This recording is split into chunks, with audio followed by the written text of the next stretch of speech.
order before we move into the exotic show.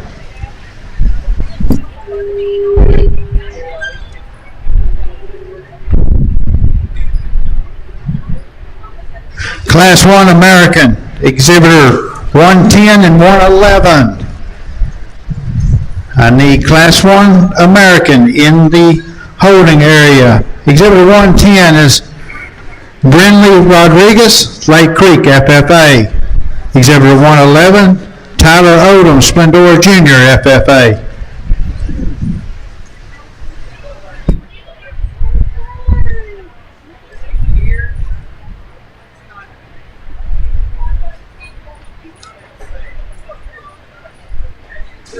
Still looking for back tag 111, Tyler Odom. Need you in the holding area. Class 2 and Class 3 American, y'all be moving towards the holding area. Small classes, y'all both move towards the holding area. Class 2 and Class 3 American, move to the holding area.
Well, good afternoon. It's certainly a pleasure to be here and looking forward to sorting through the steer show here today. And got a nice class to get started off with. Young man's calf here that's going to win this class. Just a real ideal combination here to begin with. His big advantage over this black calf just in terms of natural dimension and power. You just start there in terms of chest width and shape and dimension to his rib, thickness when you get in behind him. And you get up there and get your hands on him. He's got a pretty decided advantage right out of the backside of his shoulder. Just a little more shape and turn there, and yet he still bounces up nice, and I think good in terms of feet and legs, gets out and moves. Young man does a nice job getting him set up. So good place to start. Young lady's black calf here. I like this guy in the profile. That's a good-looking calf. He's nice in his lines. You know, he's pretty good in terms of feet and legs. He just needs more time and needs to be powered up a little bit. You get right in front of him there, he's just a little too narrow-gauged and closed up underneath, and it's not surprising when you get up on top of him. We'd also like to see just a little more natural shape and spread and dimension. But, boy, he's built nice from the side. Young lady gets him out there on the move. He can sure grab your attention good. Just need to power him up. Nice class to get started.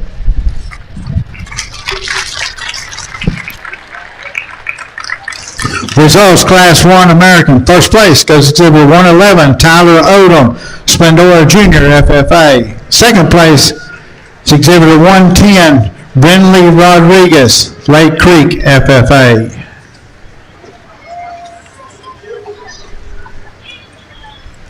This will be Class 2 American. Exhibitor number 112, Ty Hewlett, the Woodlands College Park, FFA. 113, Dakota Spall, Splendora, FFA. 114, Cashley Burkhead, Lake Creek Jr., FFA.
top pair is close for me, and there's some give and take, and it's a spot or two you probably want to change in each of these young ladies' black steer that I'm going to start with here. His biggest advantage is in his rear leg. I think when you get right in behind these cattle, just study the shape to the joint and then where that calf sits from his pin bone down to his hock down to the ground. He's just more in line there, and he stays truer as he tracks away. You get off to the side, and I think he's still got some pieces you like here. He can give you a good look up front. I call him adequate in his muscle. Biggest spot I'd probably like to change him's up there through his shoulder. He's a little upright there, probably starting to come just a little forward in that knee. Like to lay that angle back, settle his knee back into him a little bit, and I think that'd help everything just kind of blend together there. I know that's being a little critical of him, but he's really got a nice hip and rear leg to him, particularly as he travels away. There's a lot of things I like about this calf, and just first impression, general body type is a little more my speed. I like just the boldness of his body. I like the dimension and spread up on top. He's a stout one, and everything still kind of fits together here. It's just I got to have him a little different from behind there. He's getting coarser in his joint. You watch him go away. He wants to push out in that hock. He gets on the outside of his hoof wall there. Just needs to stay a little truer. But again, I think it's close, and I know I picked on a structure thing or two up front there. I wouldn't argue if we want to realign those two just with a little different priority. I'd like to take things from both those calves and put them together. And that's not to take away from our third here. Still just a nice basic calf. Gets a little outpowered here, no doubt. Doesn't have quite the look of that one that wins the class or the power of either one of them. But just a nice, practical, middle-of-the-road calf. Like, give him a shot more muscle to really be in contention with that top pair. Results of Class 2. First place goes to Exhibitor 113, Dakota Spa, Splendora FFA. Second goes to 114, Cashley Burkhead, Lake Creek Jr. FFA. And third goes to Exhibitor 112, Ty Hewlett, the Woodlands College Park FFA. This is Class 3 American. Exhibitor 115 is Reagan Frank, Magnolia 4H. 116, Aiden Heckendorf, Lake Creek FFA. 117, Shelby Wynn, Lake Creek FFA. And 118, Morgan Wynn, Lake Creek Jr. FFA.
nice class of heavyweight Americans here. Good pair of black steers on top, and both these cattle, I think, are ones that just initial impression to be quality cattle. There's a little give and take between them. Him, Lady Steer, I'm going to start with really big-footed, just a heavy-boned rascal. Love is just general body shape. He's really good out through his hip. I like this calf out on the move. Everything stays balanced. I mean, watch him go away. I think he's good there at the ground. Stays probably just a little truer as his hoof meets the surface than the one in second. If I was going to tweak on him a little bit, I'd give him just a shot more turn and freshen him up there on the top side of him. I think just overall width and dimension is certainly adequate. I just like to see him with a notch more shape, but that's a good calf. This one that comes in second probably does have just a little more turn to him, and I think you can read that even through his quarter there. He's an expressive one, and he's still good looking. This calf, though, I think just to read him there in his body shape, you get to comparing him then at the ground compared to that calf that leads out. And when he meets the surface there, he's on the outside of that hoof wall. His hock stayed in check, good enough for me, but I tweak him just a little bit there behind. That's a nice calf. Got a stoutie here in third, and this one's really, really dimensional. Tons of muscle up on the top side. Tremendous shape when you get your hands on him. You don't have to get your hands on him to see that he's got tremendous shape. Big old stout upper hip. This one, structure's getting him in trouble a little bit. He twists out too much up front, a little rigid in that hock. He's not using his hock at all, and then we could probably just true him up as he goes away. Black calf here that rounds out the class, gets around the ring better than that one up ahead of him, and if you want to swap him just on that, certainly you could lay your priorities there. He needs a little more muscle, and I don't know if I'd just call him perfect in terms of his structure. I do think he's generally better, and he certainly toes points truer up front there. Just give that one a shot more muscle to compete in this really competitive heavyweight class.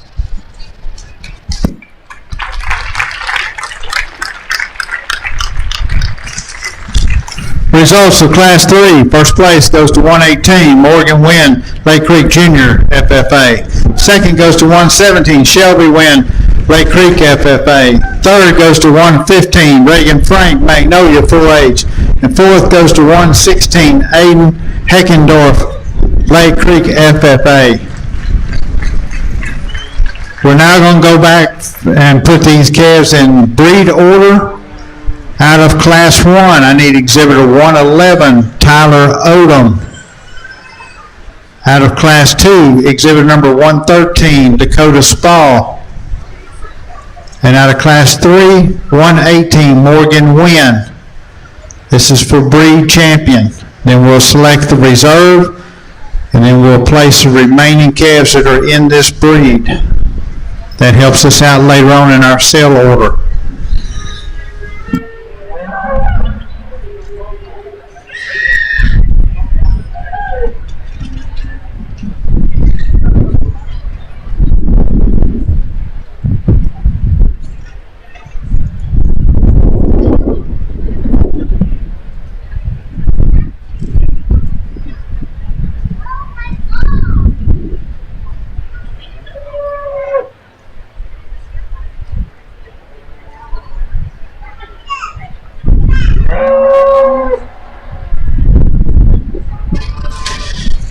Get these three class winners out here for Champion American, and obviously, you know, they're a little different stages here and where they're at weight-wise, and I think where they're at relative to their ideal weight as well. They don't probably all have the same ideal endpoint here. I'm not going to go back through in each of these breed lineups and break down every calf. There may be a time or two where I'll say a bit more, but you know, I think this is a nice calf up front there, really balanced and complete. I like that about him. We said this one here in this middle class had some pieces I like. I liked where he was there, rear leg relative to that one in second. Fix him just a little bit up front. And we got this heavyweight calf, just pretty complete, stout featured, good body shape, and sure, enough muscle for this judge. Let's give all these exhibitors a round of applause, and I'll show you who I like here.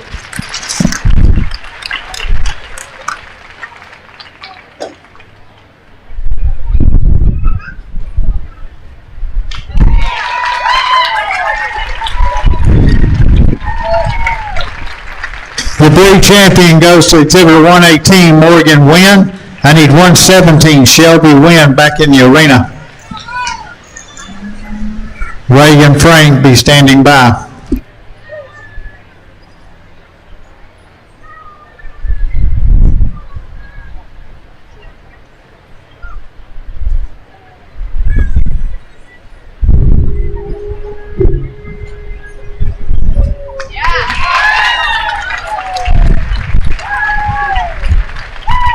reserve champion goes to Shelby Wynn Lake Creek FFA.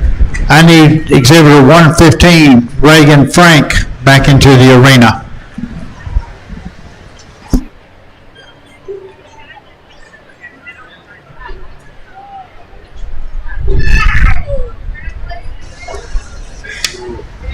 .116, Aiden Heckendorf, be in the holding area.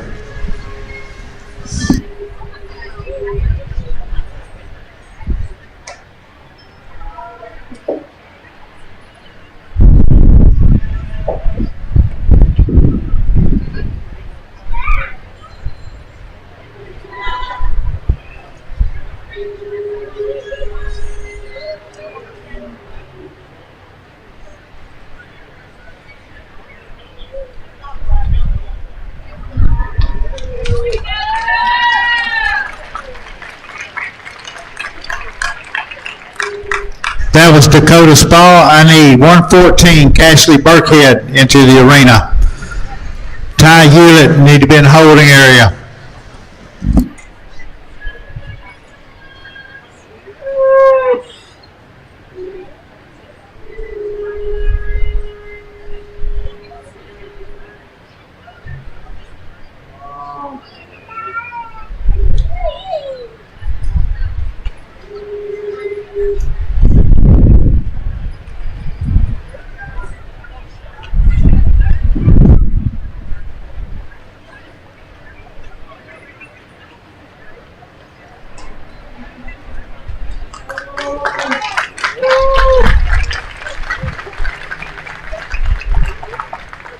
That was Cashley Burkhead. I need 112, Ty Hewlett, into the arena.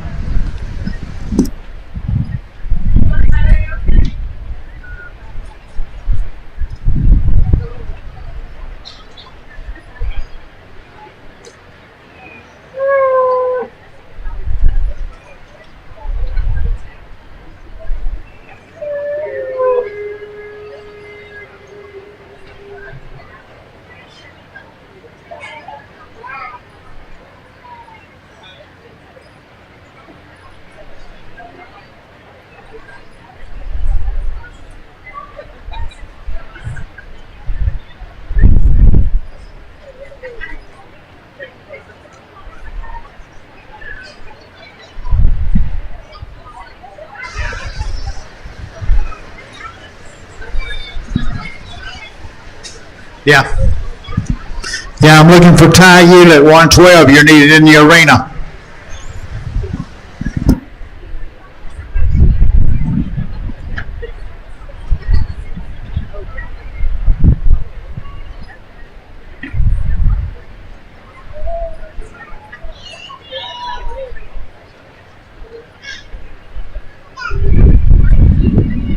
Gary, we have 9 calves in the breed.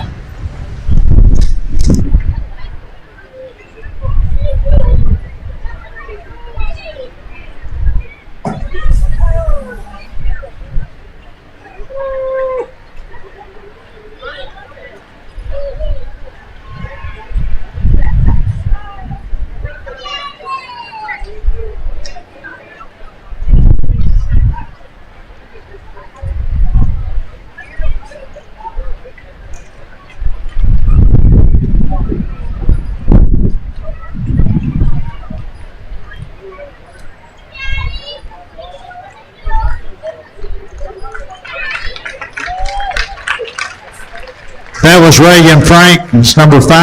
I need 116, Aiden Heckendorf, back in the arena.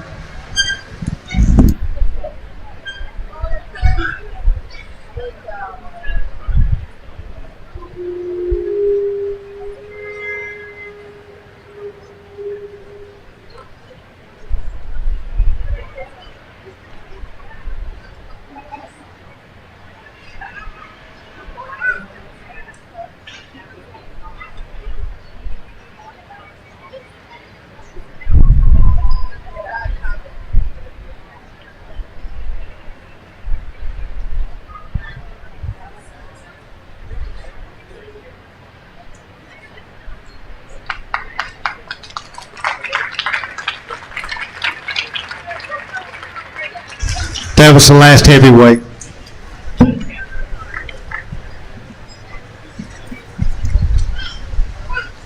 I need Brendan Rodriguez back into the arena, 110.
Number 8 was Brendan Rodriguez, and number 9 was Ty Hewlett.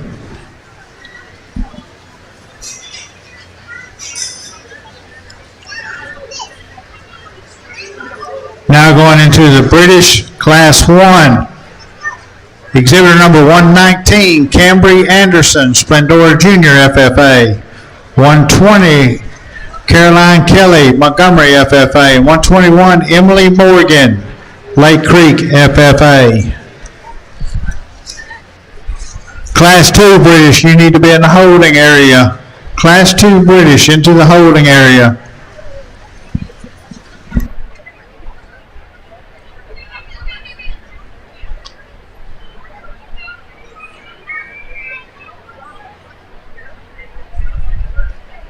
These British steer exhibitors, whenever you have your first class, stand close to the arena. We will do the same thing for the British. We will place a breed order, so y'all stay close.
This is Class 1 British, exhibit number 119, Cambry Anderson, Splendora Junior FFA. 120, Caroline Kelly, Montgomery FFA. And 121, Emily Morgan, Lake Creek FFA. While he's looking through these calves, I'll tell you something a little bit about the judge. Our judge for today is Mr. Dan Scheich. He lives in Sedora, Illinois, with his wife and 3 kids. He's associate professor at the University of Illinois and is responsible for teaching and research in beef cattle nutrition and management. He was the coach of the livestock judging team for 11 years, with teams winning at the National Bear Show and the American Royal. He's the faculty supervisor for the university, overseeing 3 different beef cattle operations, totaling over 1,100 head of cattle. He focuses on nutritional strategies and management practices. He's judged in over 35 states, including shows at the American Royal, Arizona National, the Fort Worth Stock Show, Houston Livestock Show, Georgia National, National Western, North American International, Oklahoma Youth, San Antonio Stock Show, State Fair, Texas, and Tulsa, as well as internationally in Sydney, at the Sydney Royal and the Royal Adelaide in Australia. So he's well traveled and very well qualified to come down here and look at our cattle today. Dr. Scheich, we thank you for coming down.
Class. I think once we get past the breed classification, there's not a lot of other similarities between these 3 cattle, and all these 3 steers have some good, and so I'm going to certainly try to focus on that. There's a thing or 2 that we'd probably like to change. I keep coming back to this guy.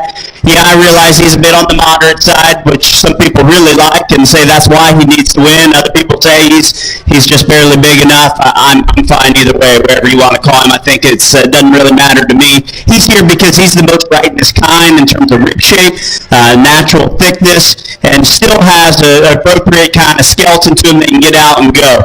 Does he need to be stouter featured? Yeah. Does he just wow you because of that? No, he doesn't. But I think that's the one I'm certainly the most comfortable with and keep coming back to. And the next calf here, he does have a little bit of that wow factor. Young lady does an awesome job getting him stuck there, and he's got that look, he's got the shape, he's got the big legs, he's got some of those pieces that make you think this one wanted to be a show steer, and all those things I like and I gravitate to as well. When this calf gets out on the move, it doesn't go good enough for this guy. I'd like to just see him get out and take a better step, really both ends, but I think particularly as you watch him go off his rear too, he just got to be able to plank, get that rear leg back behind him, have a little bit more just flexibility. The calf that rounds out the class does move better than him. Problem is that guy needs more muscle, and that's probably why he moves pretty good, because he is just a little flatter made. And I'm not saying he's perfect, because you study him up front there, he's still a little upright, maybe turns there. Nice in his lines, good look up through his front end, really level out through his hip, uses that rear leg good. Got to power him up, give him a little more punch on the top side when you step in behind him.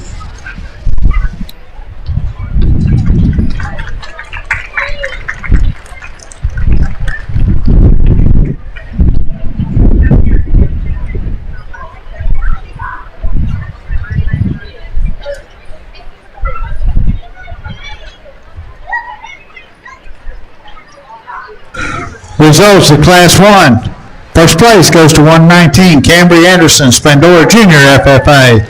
Second goes to 121, Emily Morgan, Lake Creek, FFA. And third goes to 120, Carolyn Kelly, Montgomery, FFA. This will be Class 2 British. Exhibit number 122, Savannah Roden, Porter, FFA. 123, Hutton Hagemeyer, Willis, FFA. 124, Matthew Sester, New Caney, FFA. And 125, Jackson Smith, Lake Creek Jr., FFA. Exhibitors from Class 1 English just moved right back around to the holding area.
I know I took a little longer there. Apologize for that. Didn't take very long to find the one that wins the class for me. This one does so pretty handily. That's a nice calf. He's really stout, powerful, big back in him, dimensional when you get behind him. Still balances up and gives you a good look here when young lady gets him stuck, and she does an awesome job at that. We get him out on the move, and in this class, it's still no problem at all. Just compared to Ideal, I'd lay him back in the shoulder just a bit. He's probably pushing the edge from behind ever so slightly, but like I said, no issue there because we got a couple little structured things after that. So I'm very confident that's a good calf that wins this class. After that, obviously you could tell I was a little less confident. If all you ever saw was him stop like this, you probably wondered why in the world I didn't pull this black steer quicker. Because standing, he's easily there, and he's probably closer to first than he is to third at the stand. Another one that's got a great body shape. He's got plenty of muscle dimension. He balances up nice. Everything's fine in that regard. When he goes, hip and rear leg is concerning, and I don't read his angles to be that troubling when he's stopped, but when he goes, he's just not comfortable. I don't know if it's starting there at his feet or what it is, but he'll drop his pins and kind of tuck underneath himself. He takes a little shorter step, and he wants to kind of wrench up on those rear pasterns. If he didn't do that, then there's no hesitation. But I keep coming back to him just being more the right kind of type that I like, and I don't think there was another one that matched him in terms of body and muscle and dimension and finish that was better structured, so he needs to be second for me. Pretty different cattle here. I realize that the Hereford barn steer here is a little flat, and I'd sure like to change that, and he's a little upright in his shoulder. still balances up okay, you know, in terms of where he's at, just from a market endpoint standpoint, I call him acceptable. There's nothing that really wows you about this calf, and even though he needs a shot more muscle, I don't call him unacceptable from that regard. And again, I think this calf probably could be here, and the more I studied, I think if you don't put him third, you're probably thinking more fourth. But I do like when we get him out on the move, the way he kind of keeps himself together. That's what really gives him an advantage in these final three. Our big calf here at the end, that's a stout feature one. I like that about him. And there was times that I was thinking about him in second. Again, these final three, I really had a couple different ways. You know, he's probably just a little past where he needs to be. Not really from a weight standpoint. And I realize he's probably past where he needs to be from weight for some. I'm okay with that number. I just think he's starting to show a little wear and tear there. He's coming apart behind his shoulder. Chest is kind of falling out of him there. When we get him out on the move, that balance doesn't get any better. He does have a big upper hip, but I don't think right out of the back of his shoulder matches his upper hip. And I think when you take him from his pins down to his lower quarter, he wants to flatten and funnel there just a bit. But boy, that is a big-legged, stout-featured one. He's obviously gotten to a good weight here. Young man does a great job showing him. So good class, easy winner, a little decision after that. Results Class 2, first place goes to 122, Savannah Roden, Porter, FFA. Second goes to 124, Matthew Sester, New Caney, FFA. Third goes to 123, Hutton Hagemeyer, Willis, FFA. And fourth goes to 125, Jackson Smith, Lake Creek Jr., FFA. I now need back in the ring 119, Cambry Anderson from Splendora Junior, FFA, and 122, Savannah Roden from Porter, FFA. This will be for selection of your champion English. Then we'll select our reserve champion, and then place the 5 remaining calves in breed order.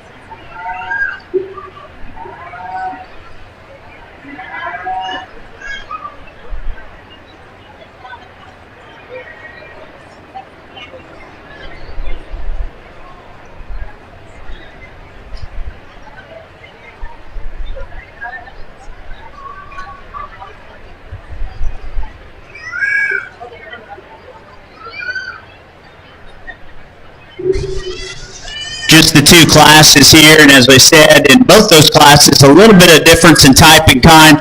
I'm real happy when we get these two out here. I'm not saying they're identical by any means, but I think they both got a lot of good. And let's give all the exhibitors here in this English division a round of applause. We'll get you a champion reserve and place them on down.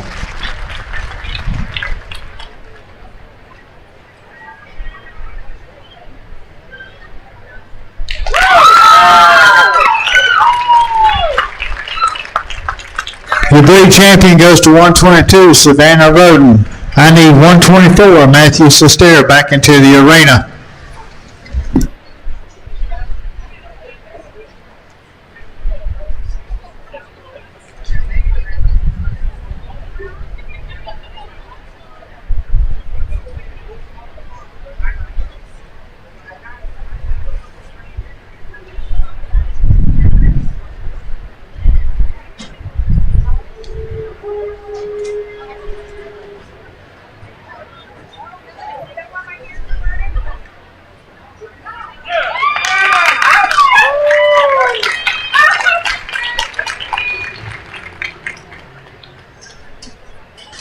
The reserve breed goes to 119, Cambry Anderson, Splendora Junior, FFA.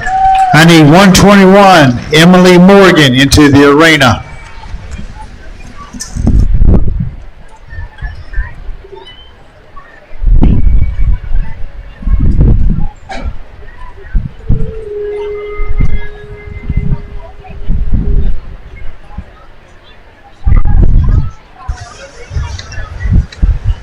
First call, Class 1 Exotic. First call, Class 1 Exotic. Be moving towards the holding area.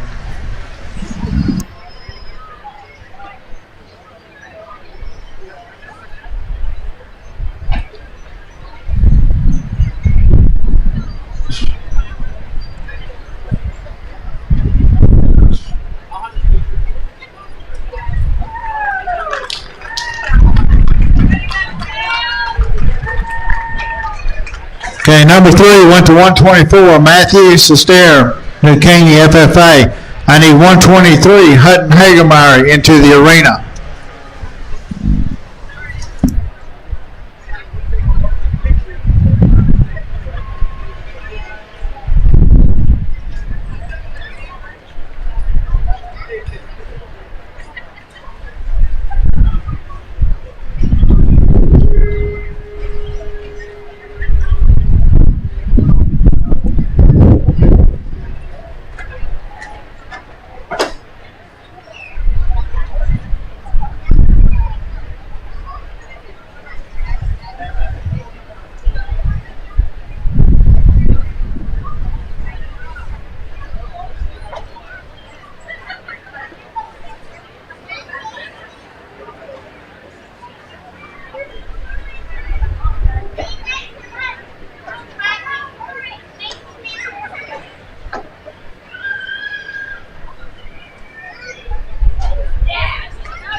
That was number 4 in the breed order, Hutton Hagemeyer, exhibitor 123. I need 125, Jackson Smith into the arena. 125, Jackson Smith.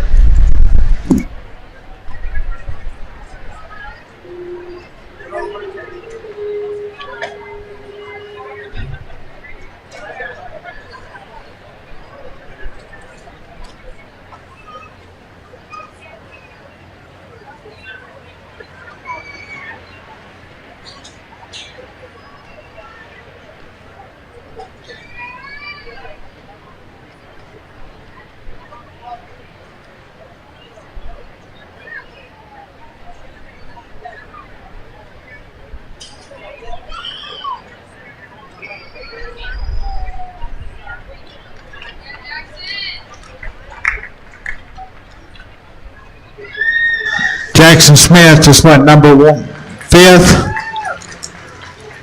We're on 121 will be 6th, and 120 will be 7th.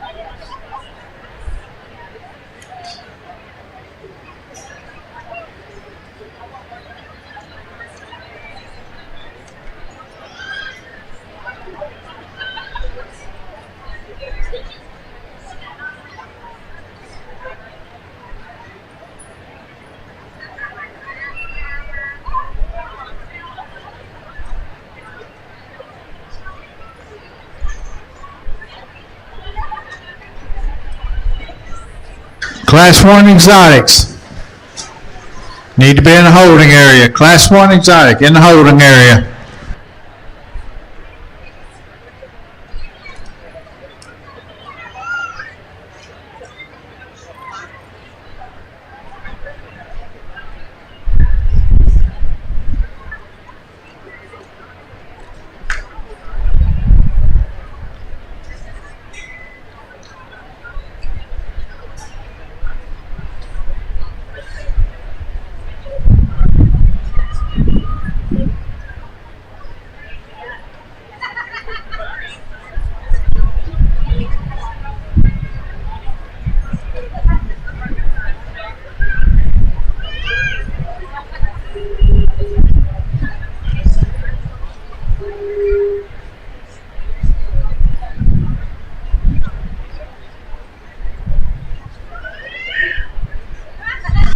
All right, this is Class 1 Exotic.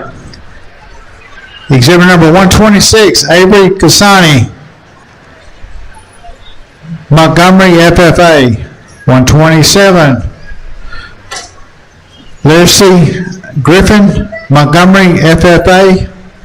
128, Ashley Pippin, Splendora Jr. FFA. 129, Zachary Irving, Lake Creek FFA. 130, Chloe Thompson, Willis FFA. 131, Aniston Mills, Outback 4-H. 132, Luke Gallick, Lake Creek Jr. FFA. 133, Brooks McGee, Lake Creek FFA. And 134, Kristen Kelly, Splendora FFA.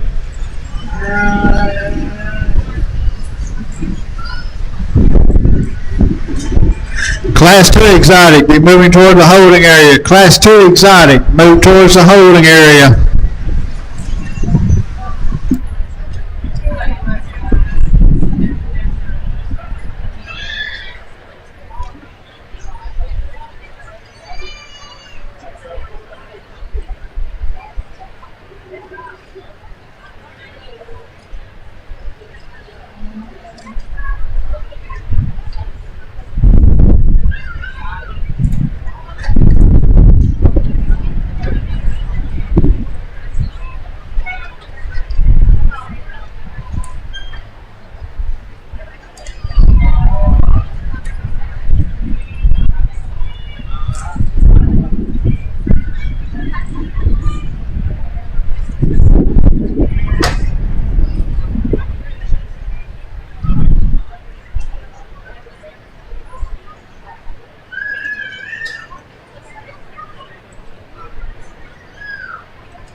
Big circle, sir.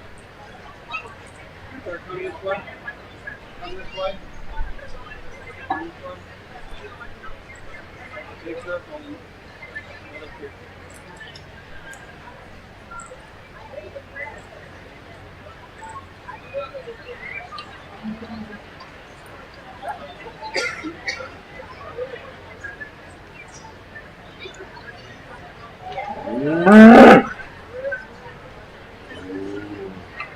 Man, pull up.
Really nice class to get started on here, and I got a pair of them I like both a great deal here at the top end, and just cattle that I guess I gravitate towards. These are the kind that they do a lot of things. This one that leads out, he's stout, he's powerful. You get right in behind him, that's a big old hip, and really dimensional. He's stout featured. One that body shape's awesome on, and he has an advantage there just in terms of center rib, and not just depth, but I think just boldness there is really good. Still bounces up nice, like him out there through his hip. There's a couple of things I tweak on him for sure. He's got just a little puffiness there as you study the front side of that hawk. I'd like to clean that up a little bit. When he goes away, he's one of those. There's probably a little more weight on that outer hoof wall. He stays pretty good, though, when you take him up and study where his hawk's at. Just change him at the ground. And I'd probably tweak his bite just a bit. But that's a good calf, good critter there to win. The silver one here that comes next, I like this one. He was one of the first ones in. I thought, oh boy, we're pretty good here already. That's a good-looking calf, and I think you just study the balance where he is down his top line so nice. He's one that handles with a good fresh shape to him. These are lightweight calves. I think this one, as he just continues to mature and bloom, I think this one could be really good. Right now, he reads just a little in mature and it throws him off a bit. You know, when we talked about, I criticized the rear leg on that other one. This one's not perfect. He's a little knobby in his hock, and even though I said that one wants to get on the outside of his hoof, this one is really from the hock all the way down that it'll just close just a bit. Again, we're going to see probably a lot more problems than either one of those have. Those are still pretty good in the big scheme of things. Nice pair. I think this is a good calf and one I just kind of solidly had third all along. He's stout. He's dimensional. I like his body shape. I like his shape and just cutability advantage at this stage of the game over the 1 and 4th. I didn't think he had quite the presence of those first two cattle, but boy, that's just a good kind of market steer. You like the boldness, like the dimension. This next guy's different. He's the only one really kind of like this here. This is not a very big framed animal. This is one that is honestly kind of already market ready or pretty darn close. He's easily got the most on him in here. He's not one that really needs to go to any heavier kind of weight for sure. But you know, I think once you take that out of the equation, he's still just good kind of cattle. I like his natural body. He's got enough thickness, got enough look. He gets more refined and frailer in his feature. Probably just doesn't read as stout or out there as a couple of those others. Now we're going to start to bounce around a little bit in type and kind, and for those of you that want to be able to just find a cookie cutter mold, you're not going to see that here in the bottom half of this class. This calf right here is muscular and shapely. He was too round out of his hip and a little too awkward off his rear leg, and so that's why he got pulled. The one that is behind him, black and white one, he's definitely, I know a comment on the young lady's red one there is being different. This is certainly the only one in this class that looks like this. One, he was the lightest weight calf in this class, and two, he's the lightest muscled in this class. I like his balance. I like his structure. I like the way that he moves. He clearly needs more muscle to get any kind of a look at the top end of that class, and if you want to just say he's the lightest muscled and move him on down a couple more spots, you would obviously have a reason to do that. For me, I landed on his kind, his structure, realizing these cattle here in the big scheme of things need more time, need more weight, need more pounds. I like the chances of that one getting to a heavier weight. We can go ahead and keep on moving these out. This one here, his biggest issue is when he gets on the move, really wants to drop those pins, round out of his hip, just isn't comfortable enough. Young lady's calf here is just a little too rigid. He stays more collected in his top line, leveler out of his hip. He probably reads as harsh as any of them in his flank, and that's where I got the most critical of him. And then this young lady's calf certainly has enough muscle and shape and cutability. He needs to be relaxed up front in his shoulder. You can see that he's just kind of tippy-toeing around, and then he wants to really kind of get tight in his hip. Anybody that knows me, I got a little pet peeve for a tailhead that's jacked up a little bit like that one is. I'd like to lay that down and change the way he is from hooks to pins. Good class, top pair, really good. Results, Class 1, Exotic, first place, goes to 132, Luke Gallick, Lake Creek Jr. FFA. Second goes to 129, Zachary Irving, Lake Creek FFA. Third goes to 130, Chloe Thompson, Willis FFA. Fourth was 131, Anderson Mills, Outback 4-H. Fifth was 134, Christian Kelly, Splendor FFA. Sixth was 126, Avery Kassane, Montgomery FFA. Seventh was 133, Brooks McGee, Lake Creek FFA. Eighth was 127, Lucy Griffin, Montgomery FFA. And ninth was 128, Ashley Pippin, Splendor Jr. FFA. This will be Class 2 Exotic. Exhibitor number 135, Molly Moss, Montgomery Dobbin, 4-H. 136, Owen Hogue, the Woodlands FFA. 137, Brooklyn Carr, Lake Creek FFA. 138, Chase Joy, Lake Creek FFA. 139, Lance Sessom, Splendora FFA. 140, Cale Rose Trailer, Willis Jr. FFA. 141, K. Thomas, New Caney FFA. 142, John Kassane, Montgomery FFA. This is first call, Class 3 Exotic, exhibitor number 143 through 149. Move to the holding area, exhibitor 143 through 149. Class 3, move to the holding area.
sir.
class. Top end's pretty good here, 3, 4, 5 deep, but it's really this pair that hit me hard when they came in, and I never really wavered on liking these two.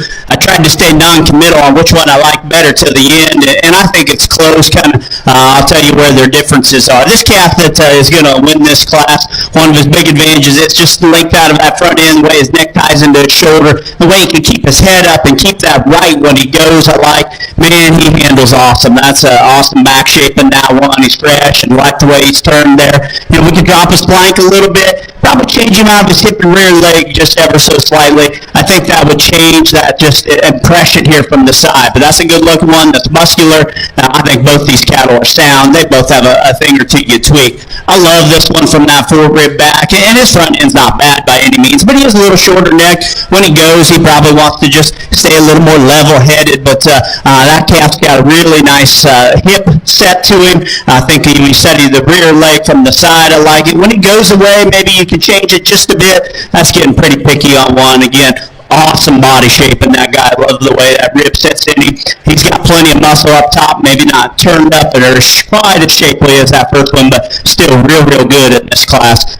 Nice set there. I like this black calf a lot too. You know, he probably just gets a little outpowered in regard to these two colored up cattle, and probably read him just a little frailer as you take him to the ground. That young man does an awesome job getting him stuck. His kind is really good. Again, if you just read his body type, his top line, the muscle and dimension he has, he's got a little more bark on him, and he doesn't have the shape of either one of those calves probably, but that's a good kind of cattle. I think he's just assembled a little more right in his shoulder, the way he goes to the ground better than either of these next two calves that come after him.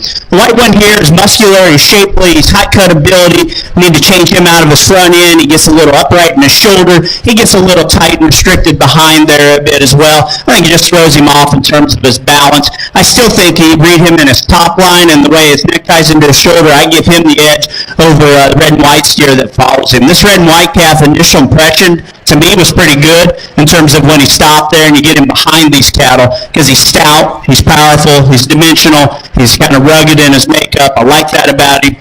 With that, I rate him with a little more shoulder, wanted to open up there at the point of his shoulder. He comes apart in his top line a bit, and I think that's partly because of the way he's built up through that shoulder, and I change him in that regard. But that's still a good kind of a calf.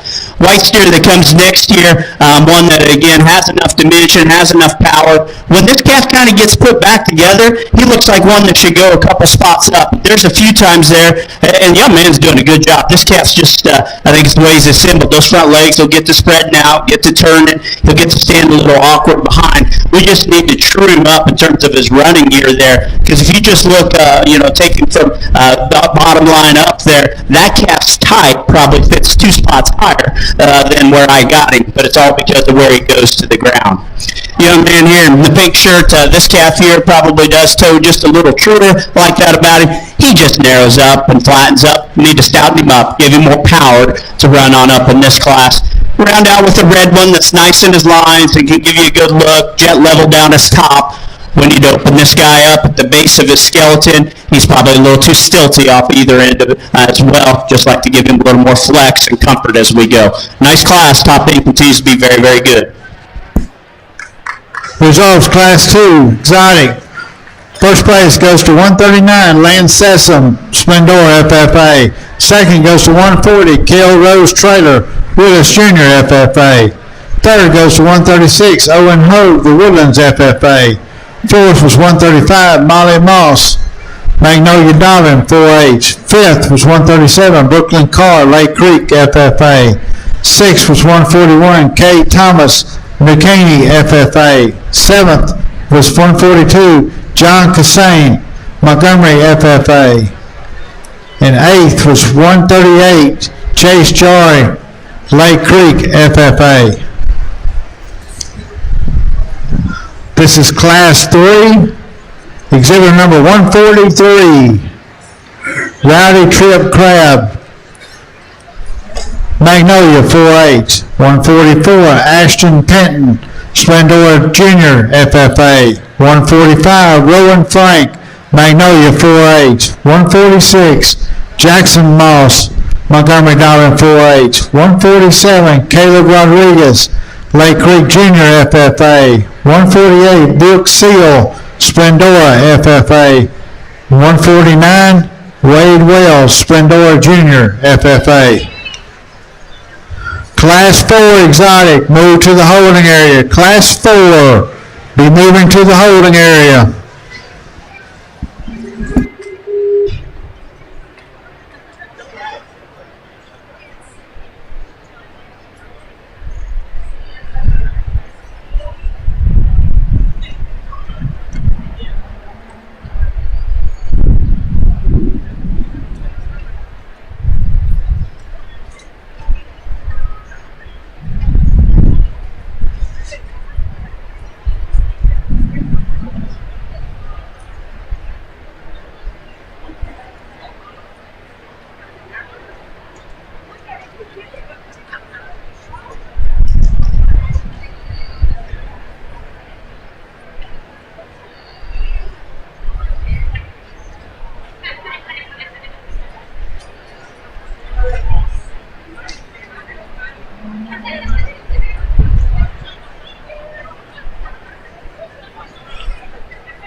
Big circle. And lay out here.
Nice calf to win this class. Silver Gray Baldy here. That's a good-looking dude. He comes in, grabs my attention. He's got that presence about him. Yeah, when you get up on top of him, he's massive. Got all kinds of spread and dimension. Still handles pretty good in terms of freshness and shape there. I like the way he's put together here from the profile. Get him out on the move. And in this class, I think that's plenty good enough. I'd pick on his rear leg a little bit compared to Ideal. But that's a good calf. He looks awesome standing. He's incredible on top and sure moves good enough here. The decision for me was 2 and 3, and it kind of came down to different looks at different times on how they were getting stuck. This calf here that's in second, he easily is better in his four-rib shape, easily handles with more shape and dimension right out of the back of his shoulder, and really that's the area that I guess I kept coming back to is I just thought I was giving up a little too much in that regard in the third place steer. The reason I thought it was close and the reason I continued to study it, I want this calf here to be better out of his hip and his rear leg. He's a little shorter hip. He drops his pins, and then when you get him on the move, it certainly shows up there. Now, the young lady does a pretty good job, and when the calf listens and cooperates there, she gets him set, and then you can get him going down just a bit, then all of a sudden it looks pretty good. And when he was running uphill there, it looked like it probably wasn't that close. But there are some times, especially when we get him on the move, it'll round back out again. This is an interesting critter here. He's got an outline of what I guess I would kind of gravitate towards, and he still has some stoutness in terms of bone. He's got some width out there through his hip. It's just when you get right up on top of him, he's pretty disappointing there right out the back of his shoulder. And if you get a front 45-degree angle, you can see where the point of his shoulder is kind of sticking out there, and then he just flattens and caves in his four-rib a little too much for me. But boy, he just almost always stops so good there down his top line and out through his hip, and that's why I kept thinking about it, and I do believe that pair is ultra close. There's a pretty big gap between 3 and the next few, and that's not to take anything away, but just in terms of where I lay my priorities and what I read, that's where there's a big gap in this class. This guy is some very, very muscular, high cut ability, kind of geek-necked. I mean, there's a lot of pieces again here that make this one pretty close to being high-end. Shoulder and knees where we get in trouble for the most part here. He's wanting to kind of rock over. We just got to get him settled back in there. Then you get him on the move. He's a little tied off both ends. But boy, knee pieces, decided muscle advantage between him and the next 3, and that's why I land there. The 2 black steers are more similar in terms of their muscularity. They're both a little flatter in their makeup. I still read probably just a little bolder rib. Maybe we're just a little further along in terms of degree of finish. Probably read just a little different kind of a feeding look in that calf. He gets plain in this lineup. He's not as neat, and he's certainly not as muscular as the cattle there at the top end. The young lady's black steer here has kind of got that longer, slimmer neck there. With that, he gets a little too refined and shallow-jawed for me, and maybe that's why he's maybe been a little tougher feeding. We just need him to be bolder, need to be more powerful. The lines and the outlines pretty good there. Then we round out with a calf here that's a favorite rear leg, probably got a little bit of an injury here, and who knows how long that been there, but if it's been through a little bit, then that maybe would, kind of set him back. I think there's some parts and pieces of that calf that make you think, he had a chance and still someday could, but as it stands here today, he's obviously just a little too tender there behind, and he also wants to just flatten up in terms of just natural width and dimension. Good class, like that one that wins. Results, Class 3, first place goes to 144, Ashton Penton, Splendora Jr. FFA. Second goes to 145, Roland Frank, Magnolia 4H. Third goes to 149, Wade Wells, Splendora Jr. FFA. Fourth goes to 146, Jackson Moss, Montgomery Dobbin 4H. Fifth goes to 147, Caleb Rodriguez, Lake Creek Jr. FFA. Sixth goes to 148, Brooke Seal, Splendora FFA. And seventh was 143, Rowdy Tripp Crab, Magnolia 4H. This will be Class 4. Exhibitor number 150, Carlton McCoy, Shining Star 4H. 151, Tanner Gallick, Lake Creek FFA. 152, Blake Gatewood, Lake Creek FFA. 153, Caitlin Clapper, Magnolia 4H. 154, Laney Smith, Montgomery FFA. 155, Hunter Munsinger, Lake Creek FFA. 156, Jagger Burkhead, Lake Creek Jr. FFA. 157, Dakota Norman, Montgomery FFA. Class 5 Exotic be moving to the holding area. Class 5 Exotic move to the holding area.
Interesting class here. Some tough spots. You got to kind of decide where you want to lay your priorities. And I think pretty much this entire class, Cavs, were not really too interested in walking here. Some of them because I think they had some structure issues. Some because they just seem to be a little bit on the lazy side.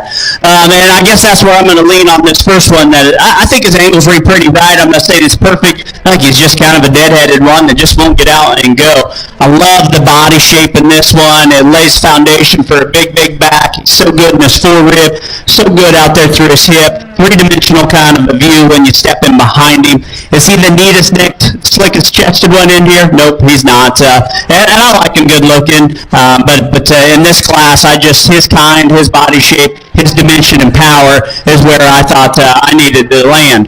There are things about this one in second that probably do have a little bit more of those extras in terms of look, but I think it just keep coming back to when I stood in front of these cattle, one last look, front 45. This one's just a little too narrow-chested, probably just a little flatter in his forearm, just not as much just body there, but I do like him. He's still a little immature, and again, we're getting here in the low 12s. Some of these cattle, like that one, we're pretty close to an ideal endpoint. One that's built a little more like this rig, probably could keep on going, and who knows what it'd look like with a couple hundred more pounds to really just kind of fill out. Because, boy, the pieces are there in terms of shape and look, and I think running gear is pretty good. I like this red calf, and I thought he was sure closer to those top two than he was the Knicks cut.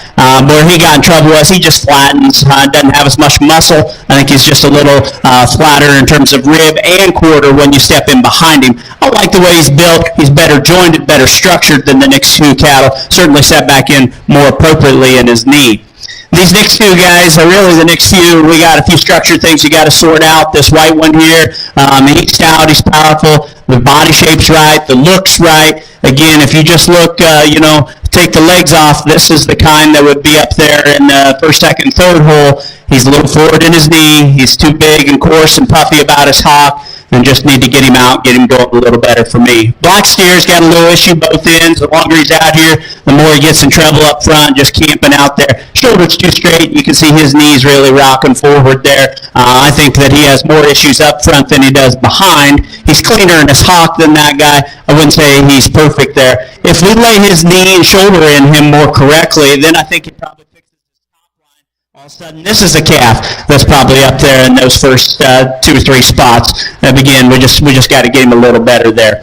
Calf that comes next, he's got a little issue off both ends. He's not as bad up front as that guy, but he's worse behind. Shorter and rounder out of his hip, more rigid in his pastern. I like the muscularity. I like the topside shape and freshness this guy has. He's got a big advantage there over the next two steers, and that's why I slid him in here, because I do like the way he handles. He's been fed right. I like where they've presented him in terms of freshness. Just got to change the way he's put together from a skeleton and a structure standpoint. This guy probably maintains more correctness down his top line. He's set back in his knee better than the couple of those cattle up ahead of him. I ultimately decided he needed more muscle for me to get him up in the mix there. He just plays out too much when I step in from that rear view. Then we round out with one, again, that's I think the rear view and up on top's where he gets in the most trouble. He's got enough in terms of look and lines, maybe a little excessive set to his hock, but it's still probably a bit more functional on a couple of those calves up above. But the challenge for him is he needs more muscle to really get into play here in this class. So a nice class. Those top two by no means are the same kind, but I think they both have quality, both have good in them, just very different ends of the spectrum. Results Class 4, first place goes to 153, Caitlin Clapper, Magnolia, 4H. Second goes to Exhibit 151, Tanner Gallick, Lake Creek, FFA. Third goes to 150, Carlton McCoy, Shining Star, 4H. Fourth goes to 156, Jagger Burkhead, Lake Creek Junior, FFA. Fifth goes to 157, Dakota Norman, Montgomery, FFA. Sixth goes to 154, Laney Smith, Montgomery, FFA. Seventh goes to 155, Hunter Munsinger, Lake Creek, FFA. And eighth goes to 152, Blake Gatewood, Lake Creek, FFA. Do what?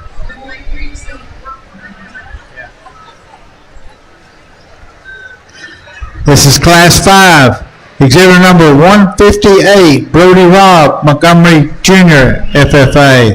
159, Lauren Hyan, Montgomery, FFA. 160, Jacob Pena, Willis, FFA. 161, Lauren Sanders, Oak Ridge, FFA. 162, Tyler Wisselick, Montgomery, FFA. 163, Avery Arnold, Montgomery, FFA. 164, Matthew Moss, Montgomery Dobbin, 4H. And 165, Caitlin Curry, Porter, FFA.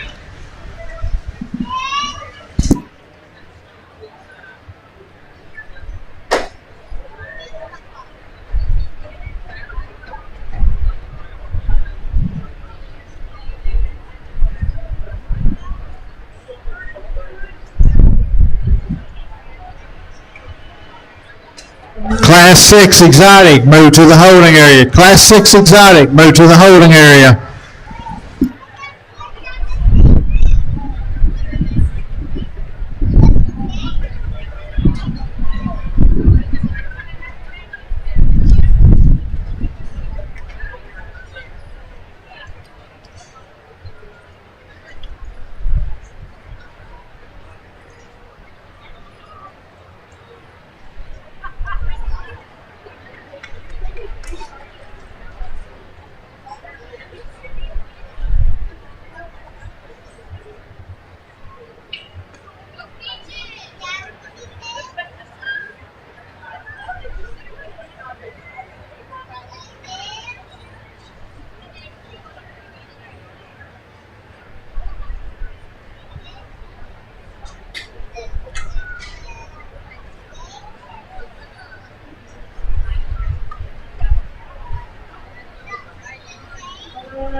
Another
really nice class. A lot of good cattle here, and very different ones. And depending on which good things you get caught up in, or which concerning things you get caught up in, you could probably rearrange a few of these. I keep coming back to this calf up front because he doesn't have any of those big problems for me. Is he the one that just jumps out in any one area? Probably not. And I know I don't like someone saying, "Oh, they're the complete one, they're the combination one," because I didn't really tell you anything. But this one is complete, and he's a long ways from common, which sometimes those complete cattle get accused of being. This one is not that, in my opinion, at all. Where is he more right? What makes it more complete? It's his structure, And again, we can pick on them all, and everyone's definition of perfect structure probably differs just a bit. But hopefully we can see that this calf's got the better feet of this top pair. He's got the more correct set to his rear leg for sure, and he uses it better. And yet he's still got a nice shape up on top. He's got the right kind of rib and body and fill. He's just a good kind of calf. Congratulations, young lady. Nice steer. Pieces are real intriguing on this one in second. Okay, that one's got a neat look and a big back, and shape's really good. Things are awfully good in a lot of spots there. A little too straight in his hock, maybe more than a little too straight in his hock, and need to change his hoof shape just a bit. He's wanting to kind of pinch and curl those toes together. If we just get a little better set at the ground in terms of that toe and shape and spread there, and then change the angle to his hock, there's a lot of things about that one because that one will grab your attention from a long distance away. And I thought at times about this calf in third, maybe following my class winner a little more similarly. And if you're one of those that struggles with someone going back and forth on some types, again, I already told you, I certainly have a kind that I like. but then there are ones that have issues on either side of that, and I just try and line them in on the ones that I feel like are the closest. If this guy was a little more right up front, then I'd go ahead and switch him, because I do like his rear leg better than that calf that was in second, no question. I still think he has issues up front in the shoulder and his knee, and he turns out a little bit, and so I can't really say that he's just blanket him as the sounder one, even though his hip and rear leg is sounder, in my opinion. Good body shape, like that about him. That rear leg certainly gives him the edge over this calf here in fourth. I thought at times he planed out through his hip just a bit and wasn't maybe just as good in his shape there right up on top as that one in second, but that's a really good kind of calf to fall third. Intriguing things here in the one and fourth, right, in terms of just being one that's big-legged, heavy-legged, stout-featured, moderate, boxy, good rib shape, dimensional, all those things are good, yet he still's got that neck that goes right out of the top of his shoulder. I can't draw one, but there's some things that I would try to draw that this one has if I was trying to put an image together of what some things they should look like from the side. Rear leg's got to be better. He's pushing out in his hock. He's a little coarse there in his joint as well. You take him down to the ground, he's got some issues, and he just gets a little tough going to go along with that. But that's a good kind of calf here that, again, I'm sure some would have higher. Some, you might argue, a spot or two lower. This calf here just looked uncomfortable on his rear, too. I don't know if he's tender or doesn't like the surface or what, but that doesn't help him. And put that with the fact that he's just a little rounder out of his hip and probably doesn't have the look of those cattle up ahead of him. I just couldn't put him up any higher. I do think he's one that has some good in him. He just looks bigger out here. I'm not saying that's good or bad. He just looks a little bigger in this lineup. Calf that comes next there is one that, I thought initially could maybe go a spot or two higher. I was trying to convince myself he was better structured than one or two of those because he's different structured. But at the end of the day, I don't think he's quite right. You watch him go from behind, even though he doesn't bow or push out like some of them, he's a little shuffly there. He probably gets his foot a little too wide. So different kind of rear leg. I wouldn't try and convince anyone which one of those rear legs is better than the other.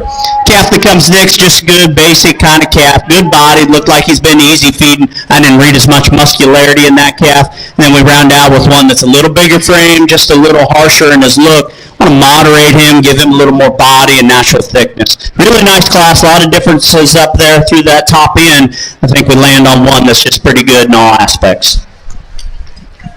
Results, Class 5, first place goes to 161, Lauren Sanders, Oak Ridge FFA.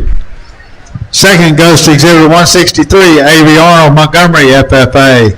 Third was 158, Brody Robb, Montgomery Jr. FFA. Fourth was 159, Lauren Hyan, Montgomery FFA.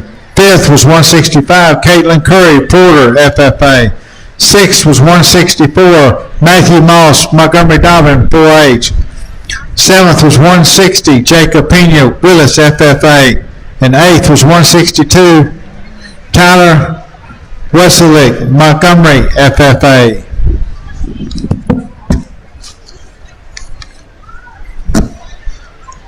This will be Class 6, exhibitor number 166, Heston Turner of Woodlands College Park FFA. 167, Haley Freeze, Montgomery FFA. 168, Hunter Latham, Lake Creek FFA. 169, Hayden Jennings,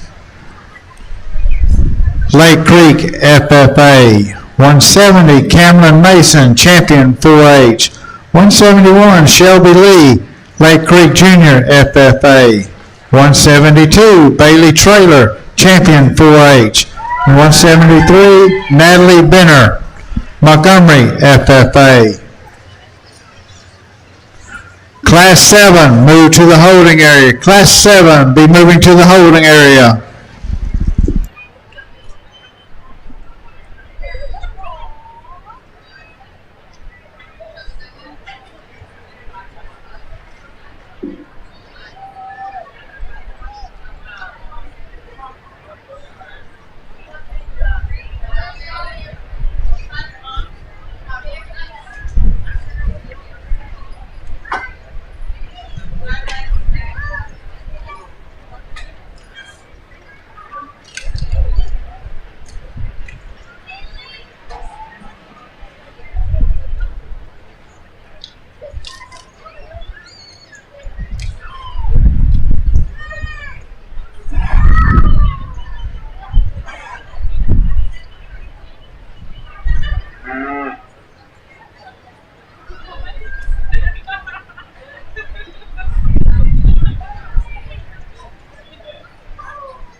Young ladies calf here is going to win this class is an absolute powerhouse. That thing when you get behind him is incredible. And for that much muscle and mass and dimension, he still gets out and has the better rear leg here of this top pair, and probably as good a rear leg as there is in this class. He's good at the ground in terms of his foot size and shape. One that's really good in terms of just having the right kind of body shape to him. He handles really good. You know, for as big as he is from behind, he's got a little shoulder to go with it. I don't know how you can be that big behind and not have a little shoulder up front there. I think everything still fits together, though. I mean, yes, in a perfect world, maybe you tuck that in a little bit. I think he probably runs downhill just ever so slightly, and that may bother some more than others. But that's hard for me to not say that calf doesn't still balance, because he absolutely does balance. I think things fit together. When you're stout and powerful from behind, you're probably going to have some stoutness and power as you read him from the side and in front as well. And I love the fact that he gets out and moves so good. Calf here in second's a good calf as well. This painted up one catches your eye in terms of color, but he also catches my eye just in terms of lines, and I like that about him. He's too straight in his hock and needs a little more just natural shape and punch when you get up on top of him behind him, especially compared to the calf that wins this class. After that, honestly, I think that there's some sort and some give and take. This next guy's carrying just a little too much bark for me. I like to lean him up just a bit as you get right there back over his tail head and pones. I guess that's where I read it the most concerning. I do like his kind, and I think he's closer to second than he probably is to fourth here, but that's where he runs into trouble. Probably doesn't have as much look as that black and white one. I prefer his rear leg set. I don't know if he gets out and uses it awesome, but when he stopped, I probably prefer a little extra set there that he has compared to that black and white one.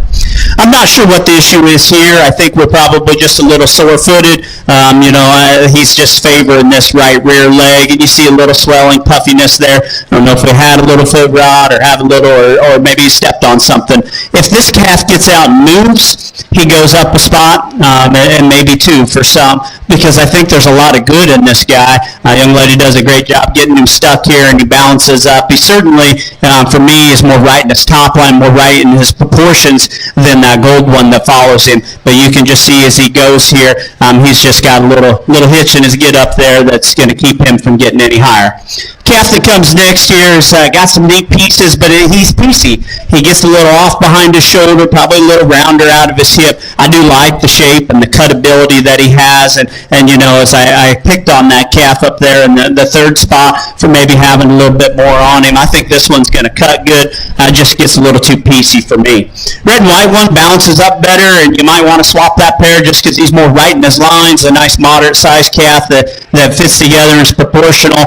I thought that he probably got just out-horsed a bit. When I get him behind him, I thought that we did need to true him up, hawk the ground. There was times that he looked like one that I could have third or fourth, and there's other times that he just looks like he just honestly gets kind of out-horsed, almost like he's a class or two off here in terms of weight, because he just kind of fits inside a few of these other ones. I do think that's a nice calf and one that good in his lines to be down the lineup. I'm sure we were thinking we could be up just a bit more. Again, as he goes away, I get pretty critical of this calf here. But a good calf, young lady does a good job. Next two here that round out, there's probably just a little drop off here in quality. These two need to have a little bit more natural dimension. This guy's one that wants to kind of splay out when you get him behind him. Calf then rounds out the class, just needs powered up a bit more. Absolute hoss there that wins this class, and a lot of give and take after that. Results Class 6, first place goes to 170, Cameron Mason, champion 4H. Second goes to 169, Hayden Janice, Lake Creek FFA. Third goes to 166, Heston Turner, Woodlands College Park FFA. Fourth is 167, Haley Freeze, Montgomery FFA. Fifth, 168, Hunter Latham, Lake Creek FFA. Sixth was 172, Bailey Traylor, champion 4H. Seventh was 173, Natalie Banner, Montgomery FFA. And eighth was 171, Shelby Lee, Lake Creek Junior FFA. This will be Class 7 Exotic. Exhibitor number 174, Caden Mason, Montgomery County 4H. 175, Nicole Rowlett, Montgomery FFA. 176, James Caldwell McFadden, Magnolia West FFA. 177, Cadence Tucker, Willis FFA. 178, Hayes Hagemeyer, Willis Jr. FFA. 179, Reese Fondro, Lake Creek Jr. FFA.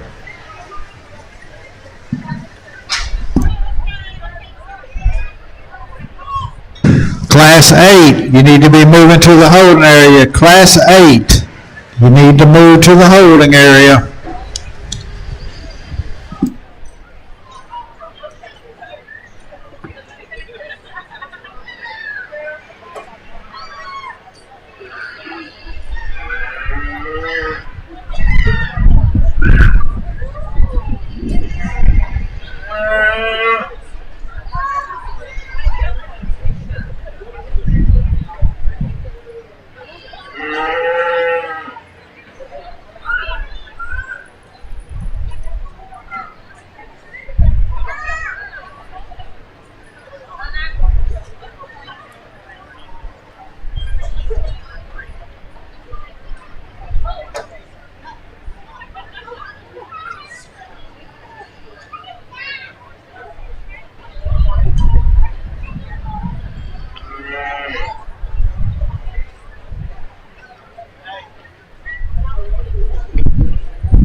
Another nice class of steers, and there's some challenges, some sort down there. These are the two that I like, and again, they're different.